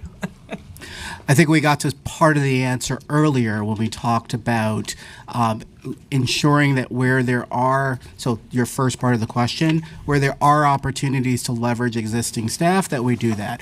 Councilmember Brewer flagged an important point, which is there are nursing shortages and challenges recruiting and retaining professional staff across the board. So one of the things that visiting nurse service, right, which is also funded in partnership with the council, is one of the ways in which we ensure that there are staffing. There's a nurse who might be at a particular development for a certain number of hours a week, and we look at that. So you see the numbers in terms of healthcare management, healthcare assistance, where you're counseling folks on meds. You may not always need a nurse to provide some of those services, but we know that this is preferred in many communities, right? You also have community health education workers, lots of debate in the field. We've done a lot of work to get there, but you would have for visiting nurse service or the partners a certain amount of hours allocated to each development. For those programs that have what we call a network contract, so they have multiple buildings that are part of their contracts, and that's not an insignificant number in our portfolio, you have some sharing of staff. So that's kind of the model that is currently in place. But of course, we go back to absolutely, we want to make sure that we are building pipelines for staffing, making sure that folks are paid, and the COLA that we expect to go through the nonprofits to staff where there's these kinds of needs is one of the things that we've recently invested in. Great, thank you. How does the council's NORC initiative funding help pay for nurses? It's included as part of the funding for the NORCs. The other initiative that you had a few years ago was that you funded us for a suite of nurses for the NORCs, and you increased those dollars. It's something that we would love to see repeated, as we have seen for the vehicles. Noted. So does it go directly to the NORC providers then, or to a central nursing provider? No, it goes to the NORC providers, right? And they determine whether they're part of a pool or shared services. And is that working well? Yeah. Okay. Research shows that having access to on-site primary health care improves health outcomes for older adults living in NORCs. Unfortunately, while many NORCs are contractually required to offer on-site primary care, this requirement does not come with guaranteed funding from the city. Rather, as previously mentioned, providers have relied on funding from the state legislature and the city council's NORC Council initiative to fill in the gaps. What is NYC Aging doing to alleviate nursing staff concerns that advocates have repeatedly raised at the local and state levels so that providers are not faced with an unfunded mandate to provide this critical care? I think this is the conversation we're having. So we know what the need is, we know what the requirement is, we know the benefit of that particular service on the outcome of the older adult, and working with all parties involved to secure those services. Have you been able to assess the true cost of healthcare services provided by the NORC programs and what those services are valued at? What they're valued at, or Yeah. what we would need to continue them? So What they're valued at? What they're valued at, no, we do not. But we have looked at what the needs are and what the cost is, and we can give you that. We did that in preparation, I remember, for the funding that we got from the city council. Okay. And are you advocating to the mayor and OMB for baseline funding for on-site nursing care at NORCs? We are in constant communication with OMB around the needs of older adults, including the specific needs of NORC and OACs. So you're constantly in communication, but are you constantly advocating for baselining that funding in that communication? I always advocate for baselining funding because that is structural and not a time limited. Thank you. And then do you communicate with the city's hospital systems and other healthcare providers to negotiate on behalf of contracted NORC programs for on-site nursing care? Yeah. And Yes. that's a lot of that work has been even strengthened because of the cabinet. Yes. Can you talk a little bit about that and share examples of where such communications made an impact in securing agreements, if you have any? And maybe how the cabinet. I can over get. New Yorkers I would has love to get addressed you it? some specific areas, and I'll get back to you on that because we have had some really, we've had some really good impact and inroads in that. And I think one of the other ways that we've done that, that is indirect but has a lasting effect, is the number of frontline health workers at H&H that we've trained on all of the services for older adults, all of the arrangements and the agencies that we have, which makes it easier for them to sort of create partnerships and arm themselves with information that they didn't have before. And I believe that it's some upwards of 27,000 that we've already trained and given them some insight. So That's great. Thank you. Are NORC program providers required to share the health data of older adults living in their NORCs, such as immunization rates or the percentage of older adults who have had a well visit or annual physical in the past year, or even cancer screenings? I am so sorry I was That's okay. I'll distracted repeat by- it. That's Yeah, okay. Thank you. Are NORC program providers required to share the health data of older adults living in their NORCs, such as immunization rates or the percentage of older adults who have had a well visit or annual physical in the past year, or even cancer screenings? No, I mean, given HIPAA laws, I'm sure we have a lot of restrictions on what they can share or don't share. We could probably get overview, but I doubt that we can get data that would have an impact on him, me, or one of us. Yeah, I think just We can look general. at patterns. General overview numbers, like Yeah. all of the residents of this particular NORC have received a cancer screening or an annual checkup or Yeah. what have you. We could do that. Okay. And have providers shared data with you reflecting any impact to the health of older adults living in NORCs due to decreased access to on-site nurses and primary care? Is it having a detrimental or negative impact on folks as far as you're aware? No, but as part of our regular monitoring and contract relationship, we get a sense of what the health and well-being is of that particular area. Okay. You want to add something? Yeah, I would just add that, as the commissioner said, for those who are participating in our program, we work really closely with the providers to have a health survey in particular, where we understand the services delivered. As we mentioned before, we have info referrals, health promotion, healthcare management programs in place. And for those services we deliver directly, not necessarily the census of the entire building, we can speak to the impact of those services. Thank you.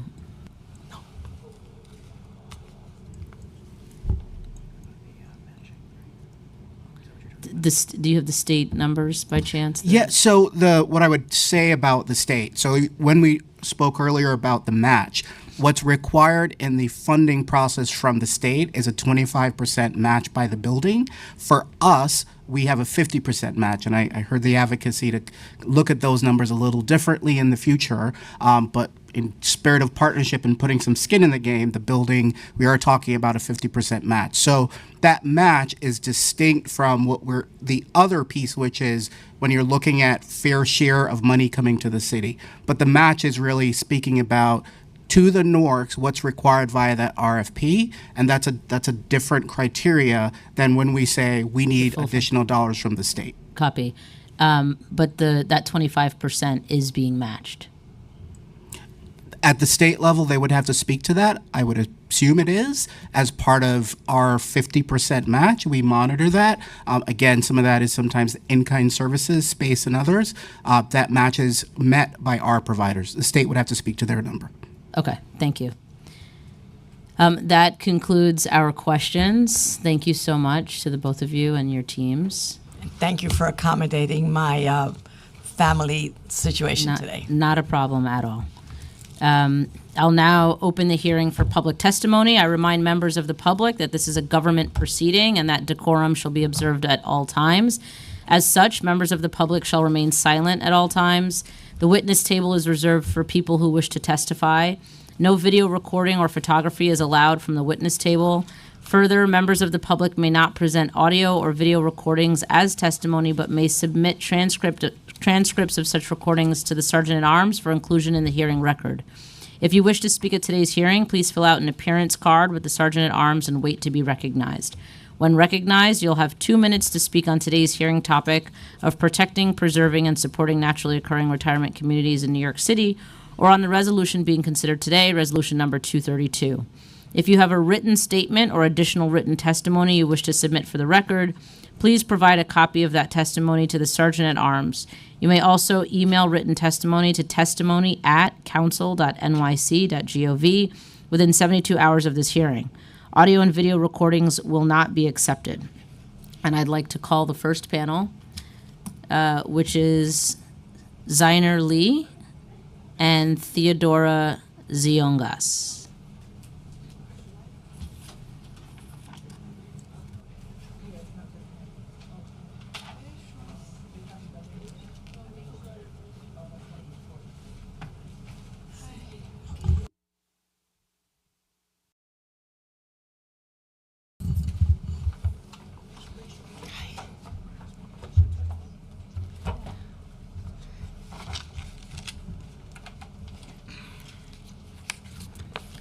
You may begin. Any order? I'll go first. Okay. My name is Theodora Ziongas. Thank you for the opportunity to provide testimony on the impact of NORC programs. My name is Theodora Ziongas, and I am the program director for Self-Help's Big Six Towers NORC in Woodside, Queens. Big Six Towers, it's a Mitchell-Lama development with close to 1,000 apartments. For those who don't know Self-Help, we believe that individuals deserve to live with dignity and independence, and every day we provide care that responds to the needs of each person. And our approach is, based on extensive work we've done with Holocaust survivors. Thank you for the past investment in services for older adults, and hopefully you'll be able to continue and expand them. As you know, NORCs were founded with the goal of meeting the needs of a growing cohort of older neighbors. We provide a wide range of services, and we also support, so we provide case management services, healthcare management, quite a few recreational and educational programs, which are vital in helping reduce isolation. Secondly, we also support tying the SCRIE, SCHE, DRIE, etc., to the consumer price index and increasing the income level to, I was hoping 75,000, but I believe it's 62. This is hugely important for our NARC program. Big Six Towers had a 23% increase in maintenance charges last year, and scheduled to have a 10% increase this.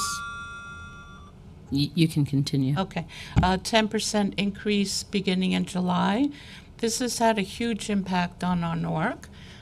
We have had many new older adults, coming to us for assistance with applying for services.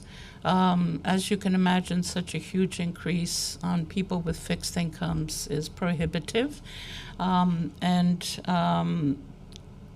Some of them, especially for those who are at an age, some of them don't qualify by just a few dollars, meeting the $50,000 threshold. So increasing that will be hugely important, and tying the subsidy. And if you can just wrap up, if you don't mind. Yes, okay. Our services have a direct and positive impact on the health. 47% of the NORC members live alone, and approximately 45% of the residents who are 60 and over are members of the NORC in our community. We provided over 15,000 hours of case management last year, and over 2,500 participants in our health promotion service programs. So on behalf of all our older adults, we really thank you for this opportunity to testify. Thank you so much for testifying. Welcome. Good morning. Just make sure you're, yep. Yeah. Good morning, Chairperson Crystal Hansen and members of the NYC Council Committee on Aging. Thank you for this opportunity to deliver testimony on protecting, preserving, and supporting naturally occurring retirement community in New York City. My name is Sierra Lee, and I am the MSW intern of Klickerbrook Village, Newark at Hamilton Medicine House. Today, I would like to discuss the senior citizen rent increase expansions program and its significant impact on the lives of older adults in our community.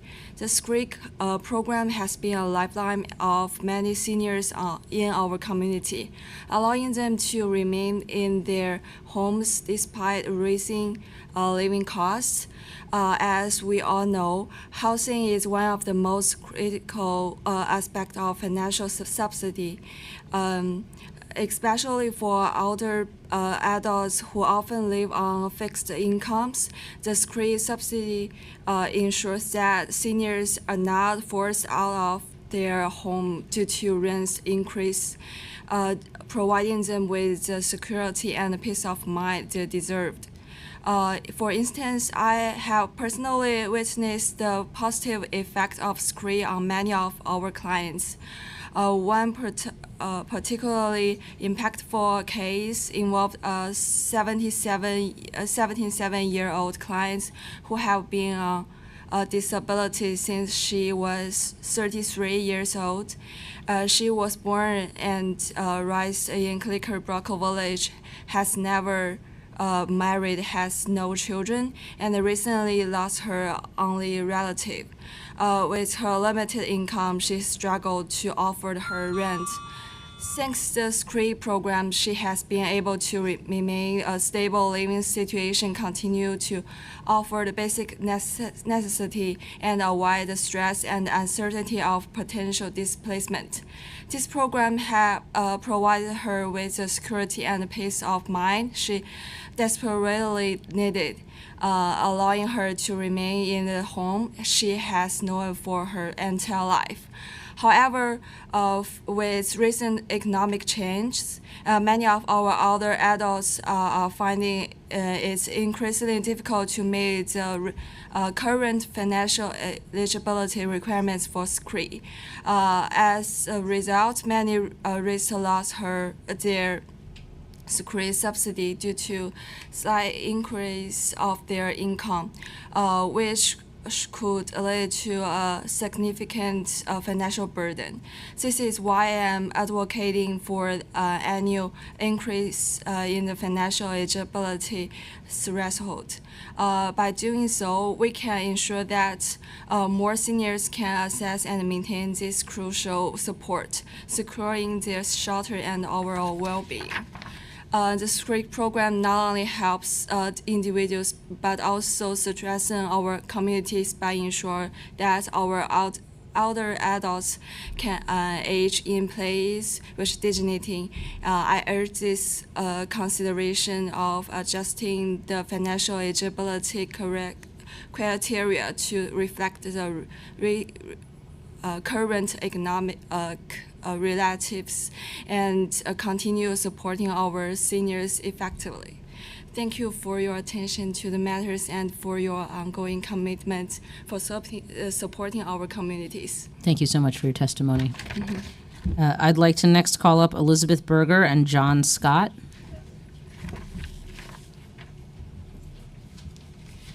These two are next.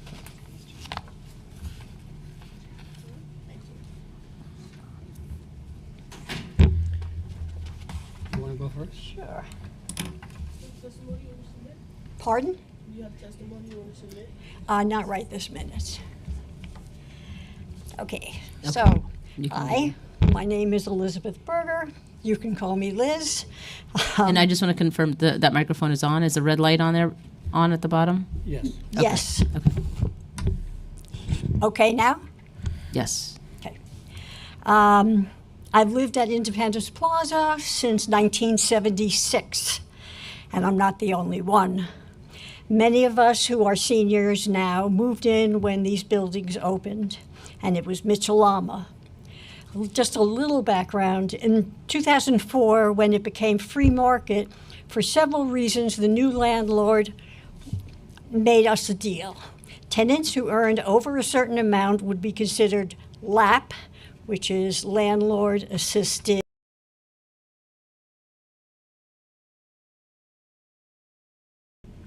At that point, he raised our rent as much as possible under our agreement, and then tracked the rent stabilization annual increases plus 1%. But including an extra addition every few years to our rent, which added a lot more. We were not rent stabilized. We did not have access to SCRIE. So at 62, our rent continued to rise proportionately. Where am I here? In these last 5 or 10 years, many of us were paying more than $2,000, $2,500 a month for our apartments. If you do the math, it's obvious that if you make less than $50,000, this rent is basically unaffordable. When we had to retire, most of us were using our life savings to stay afloat. To change the cap to $60,000 or more would allow more seniors, many in their 70s and their 80s, who make just over $50,000 and are really struggling to get SCRIE and survive. We are, one more paragraph, we are able to get SCRIE thanks to appreciate the law passed about 2 years ago. And also the additional CPI would be a great help during sickness or other unforeseen crises, and maybe even have a tiny bit extra. Thank you very much. Thank you for your testimony. And that's that. Thank you. Hi, my name is John Scott. I'm the president of the Older Adult Senior Center at IPN. And I just wanted to put a face on people that need SCRIE, and Elizabeth is one of those people that is the face. And what the deal is, it's a no-brainer, and I know that the City Council is going to pass this resolution. I will say, listening about all the NOx stuff, I'm very impressed with the City Council. I'm impressed with our speaker. Chair. Thank you. Thank you. We'll make you speak. But the thing is, we need to put a face on it. I deal with seniors that are 97 years old. So now let's take a look at this. Mitchell-Lamas were built for affordability. The city and state allowed them to buy out of the system. We were willing to buy the building and keep it affordable, but no, the mayor at that time, we're not going to talk about that, he let this other unit buy it, and now there's no affordability, and people are leaving.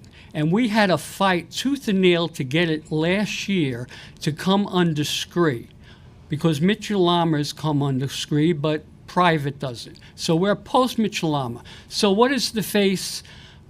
People are paying $2,000 a month. If you do the math, that's $24,000.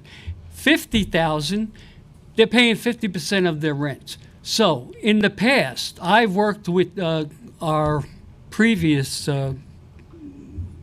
Asian Commission, Margaret Chin, and we went from 19 to 50, and now we're kind of like begging, can we go up a little bit? But people can't live on this little bit of increase. Now, if this would have done 2 years ago, like we were fighting, it would be up to $71,000.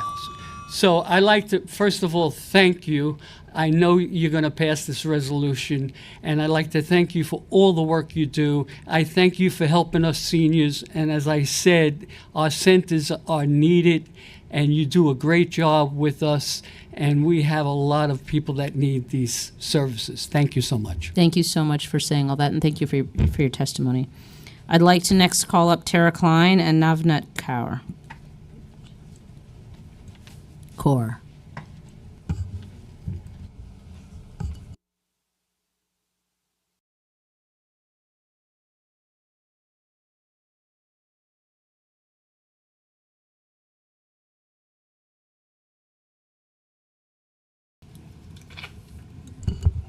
Tara, you can start. Okay. Thank you so much for convening today's oversight hearings on naturally occurring retirement communities. I was recently told that the last time the council did a hearing on NORCs, it was 2017. So this is really great. Thank you so much for holding this hearing. I'm Tara Klein. I'm the Deputy Director of Policy and Advocacy at United Neighborhood Houses.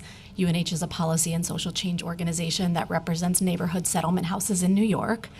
UNH has been a champion for the NORC program for decades in New York. Our members operate 21 NORCs located in New York City that serve over 15,000 older adults. These NORCs are either contracted by the State Office for the Aging or New York City Aging. Many receive funding from the council either as supplemental nursing dollars or as its full funding support. So thank you for mentioning our report that we recently put out, NORCs, An Antidote to Social Isolation. I have a copy of it here if anyone wants to read it. It's also available at unhny.org. The report details the harmful effects of loneliness in older adults and lifts up supportive programs in NORCs as a cost-effective way to bring older adults into meaningful connection with their neighbors and help them stay in their homes safely. The report features a census analysis that highlights the growth in New York State's older adult population, and it compares that with where there are or are not NORCs currently. So, for example, the older adult share of the population in Queens Community District 13, which is Queens Village, Cambria Heights, and Rosedale, rose from about 19% to 27% over the last decade, but there's no NORC in that community district. So we have that analysis available to help with future growth analysis. The report also looks at the healthcare benefits of NORCs and talks with some of our members to demonstrate how these programs are an effective and proven program model that should be invested in and expanded to more communities throughout the state and the city. So for our recommendations, really two big things we want to highlight. The first is just let's expand NORCs, let's build some more of them. In the city, as we heard today, that means money, that means a budget campaign. So thank you for highlighting that. We are also leading a campaign at the state level to try and get some funding for more statewide NORCs, and we hope you'll join us in support of that campaign in the next year.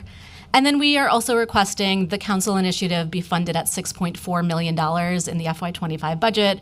This was a historic high a couple of years ago. It includes, again, nursing and standalone NORCs. And sort of our vision, and this is what happened during the last NORC RFP, is that some of these NORCs that the council funds and starts up can go for a couple of years, and then through an RFP, New York City Aging can absorb them into baseline contracts, and the council can keep building new ones. So that's sort of what we're thinking about for expansion. So I'll end there and also just say we support Councilmember Brewer's resolution on the SCRIE and DRIE being tied to the CPI. Thank you very much. Thank you. Good afternoon. My name is Navneet Kaur. I'm a staff attorney in the Elder Law Unit in the Legal Aid Society in the Bronx office. The Legal Aid Society appreciates the opportunity to provide testimony on the proposed resolution. My unit represents vulnerable elders in Bronx Housing Court, and we work to preserve their housing and we help with maximizing their benefits. One of the benefits we assist with is applying for SCRIE and DRIE benefits during our representation.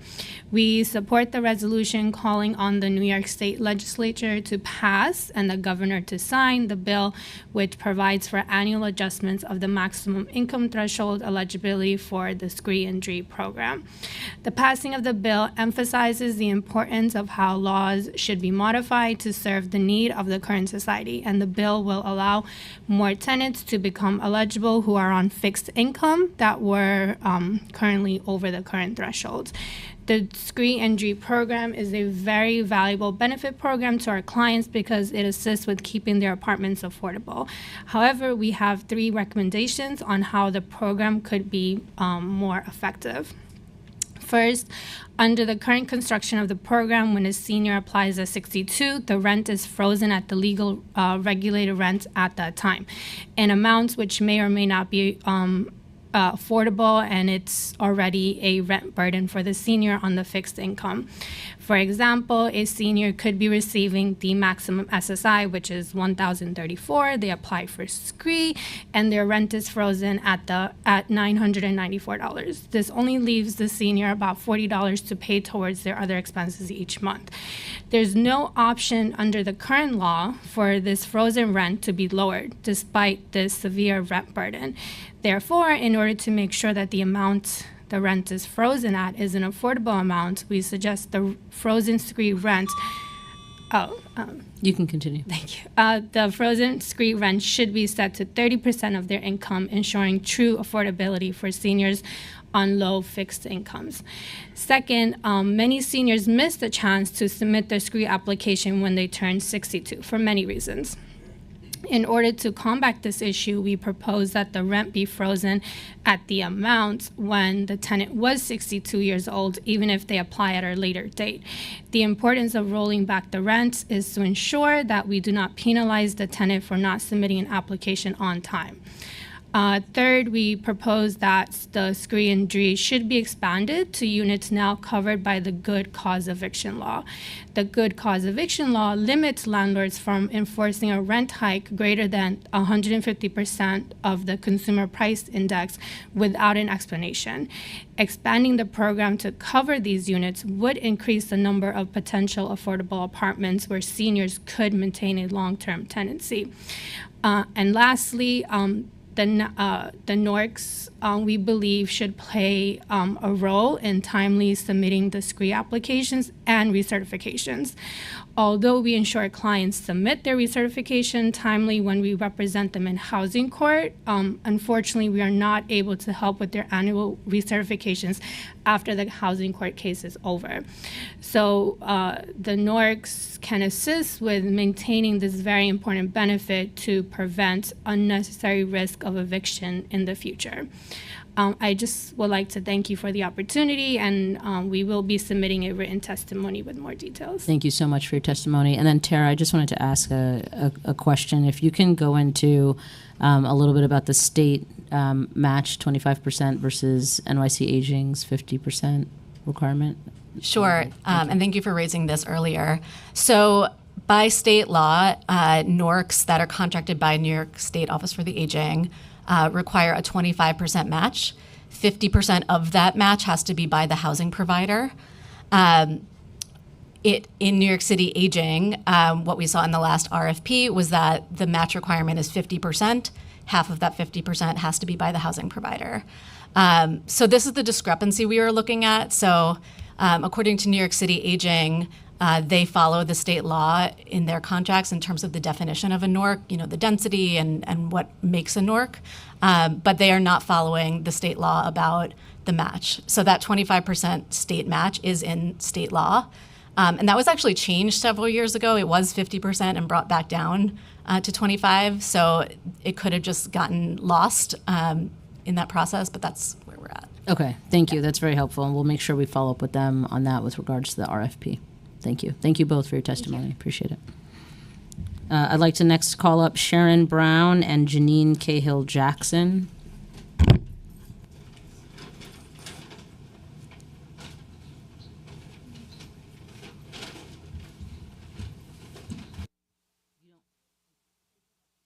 Okay, great.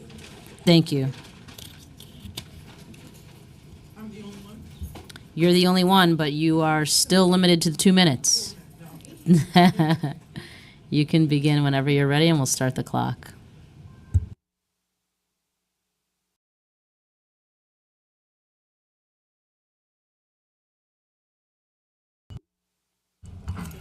My name is Sharon Brown, and I'm going to be running for public office. I'm going to have a rally on June 21st, 2024 on the steps of City Hall. This is the Aging situation here. Aging committee, correct. Aging committee.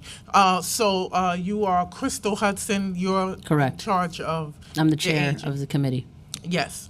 Okay, so there was someone here who spoke about people that are aging, loneliness, and things like that. In order to make sure people aren't forced to be around other people who don't have the same moral values, biblical values, we don't want to do that to elderly people. If people are of a certain faith and they want to bring people in to help them with their Judaism or Christianity, they can bring people in to see them and help them, but they can't force people to. So apologies, but the topic of today's hearing is protecting, preserving, and supporting naturally occurring retirement communities in New York City. We're also collecting comments and testimony pertaining to the resolution that we're looking to hear. So if your comments are not germane to either of those topics, I do have to ask you to end your testimony. Okay, so the fact that you want to make sure you maintain these communities, I'm telling you the problems in those communities, the reason why the funding is not going to be proper and there's always going to be interruptions with the way people are funding these places is because of the fact that they're not meeting the needs of the aging population. So these places are going to go away because they're not meeting what people need. This includes the nursing homes, the different places that the aged are at. They're Thank not you. meeting their needs. Thank you. Yes.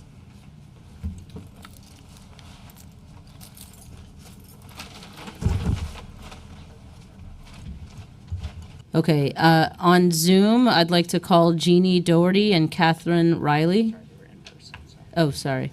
In person, Jeannie Doherty and Catherine Riley. Okay. And then if there's anyone else in the room who wants to testify, they need to fill out an appearance card. Is there anyone else in the room that would like to testify? And if so, you'd have to fill out an appearance card. Can I say just one more thing about SCRIE? You have to fill out the card. I'm happy to hear your sentence after the hearing, but just for formality purposes. I understand, but you already gave your testimony, and we have to do everything according to the rules.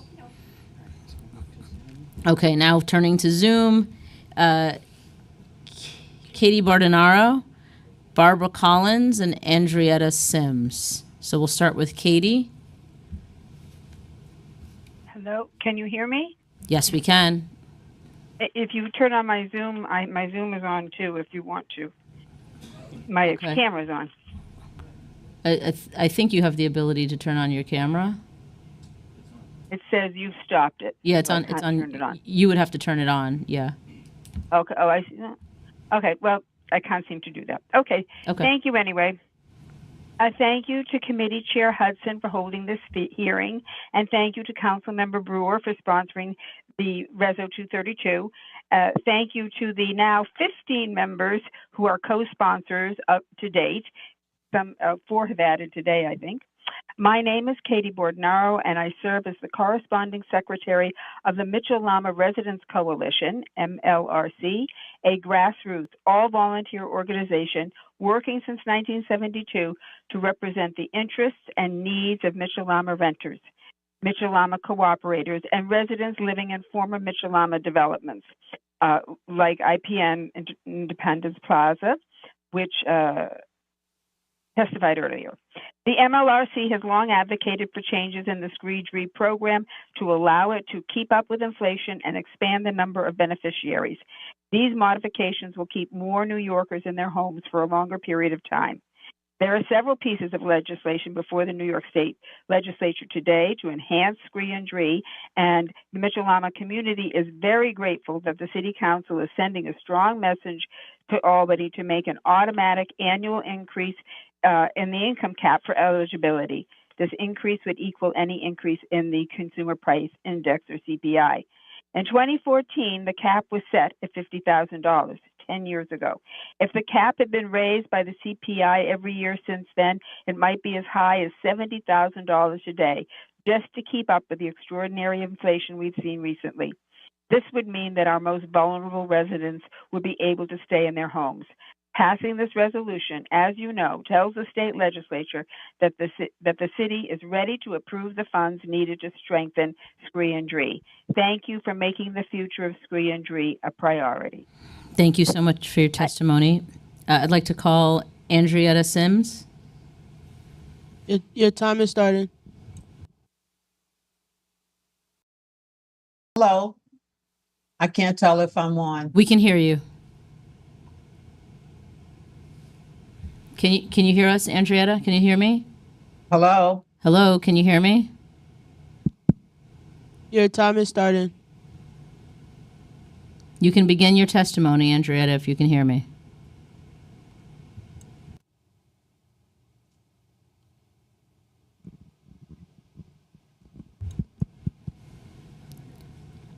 Okay. I'm now unmuted. Yes. Okay. You can begin your testimony. Okay, thank you. So I feel like I'm going to be redundant because so many other folks have said what I want to say. So thank you for holding this hearing. Thank you, Councilmember Brewer, for sponsoring this bill.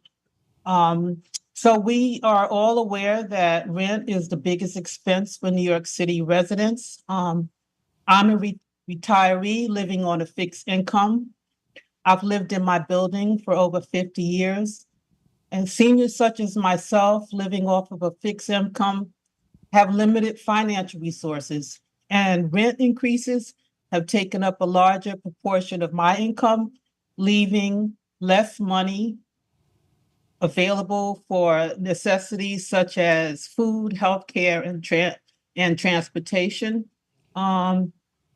Additionally, rent increases also make it difficult for people like myself, someone depending on a fixed income to maintain stable housing. And this is why having programs such as SCRIE are vital. However, the current threshold limit of $50,000 has prevented me from accessing SCRIE as a resource, as I am one of the people that Councilmember Brewer mentioned in her opening comment that makes a few dollars over that threshold.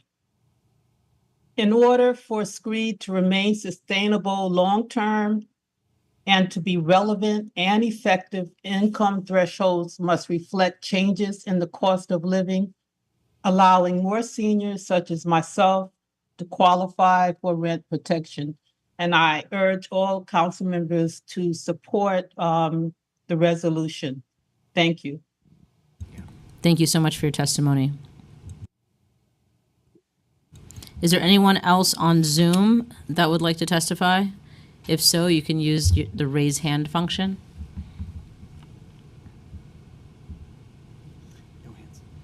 Okay, seeing no hands raised at this time, I would like to adjourn.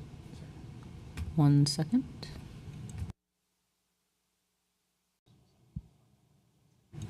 Okay, there's somebody with a phone number who's raised their hand. Phone number ending in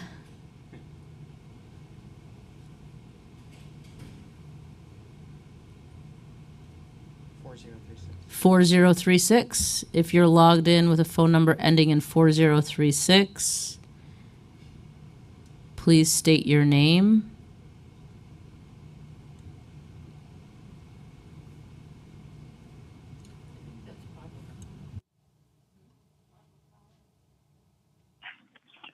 Hi, can you hear me now? Yes, is that Barbara Collins? Hello? Yes. Yes, it is. Thank you very much for calling on me, and thank you so very much for having this hearing for both the state, the assembly, and the city council. Thank you very much, city council people. You are the very best, and we do appreciate this help. My name is Barbara Collins, of course, and I live in Queens, in Woodside at the Big Six Towers, and am a senior citizen and native New Yorker, and so I've been here a long time.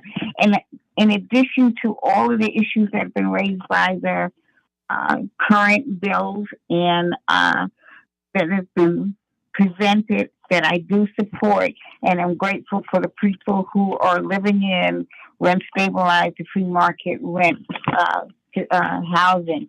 However, we have a community of people who live in Mitchell-Lama development that have been there over 50 years or more that don't get into, or aren't, not don't get into, that are not eligible for SCRIE, believe it or not, and their income is much lower.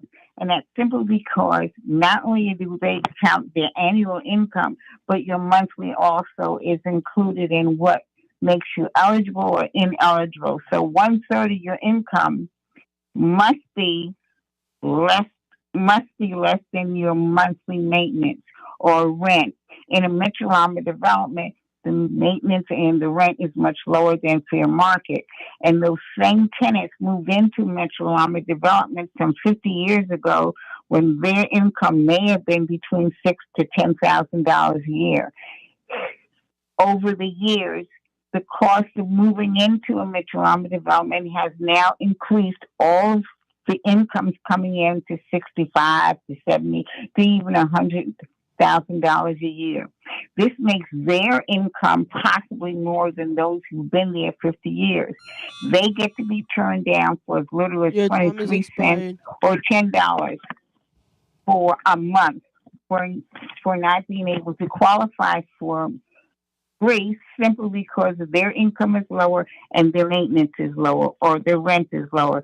I ask that you consider, all of you considering, including the cost of the cost of Medicare charges, which is around $160 a month, that is required of all people, persons, senior citizens who are receiving Social Security as a part of what should be deducted from their monthly income. It does not seem fair if you start at a lower amount not to be able to get up as high as the current amount is required. That is, 50 years ago, I moved into a Mitchell-Lama development, and I think my income was about $65,000. Over the years, to get into a Mitchell-Lama development today, did I say 65,000? I meant 6,500. Today, would cost you can get in for an income of maybe $75,000 or more. My income over the years has decreased, or it's increased and then decreased after I retired. This means that my income is lower anyway, and lower than anybody's $75,000, but even lower than what it was of $50,000 before. Thank you so much. Please reconsider and include the cost of Medicare that takes out of the individual's monthly income. In addition, that HPD should be required to say there is a limit, that if you are less than $1 over, that should not keep you from getting from getting SCRIE, which is going to increase your maintenance for about $200 because of a 21% increase over a 10% increase, and etc. Thank you so much for your testimony. That does not seem to be fair. Okay. Thank you so much for your testimony. Thank you. Last call for testimony. Is there anyone in person or on Zoom that would like to testify? On Zoom, you can use the raise hand function. In person, you can fill out an appearance form. No hands and no new appearance forms.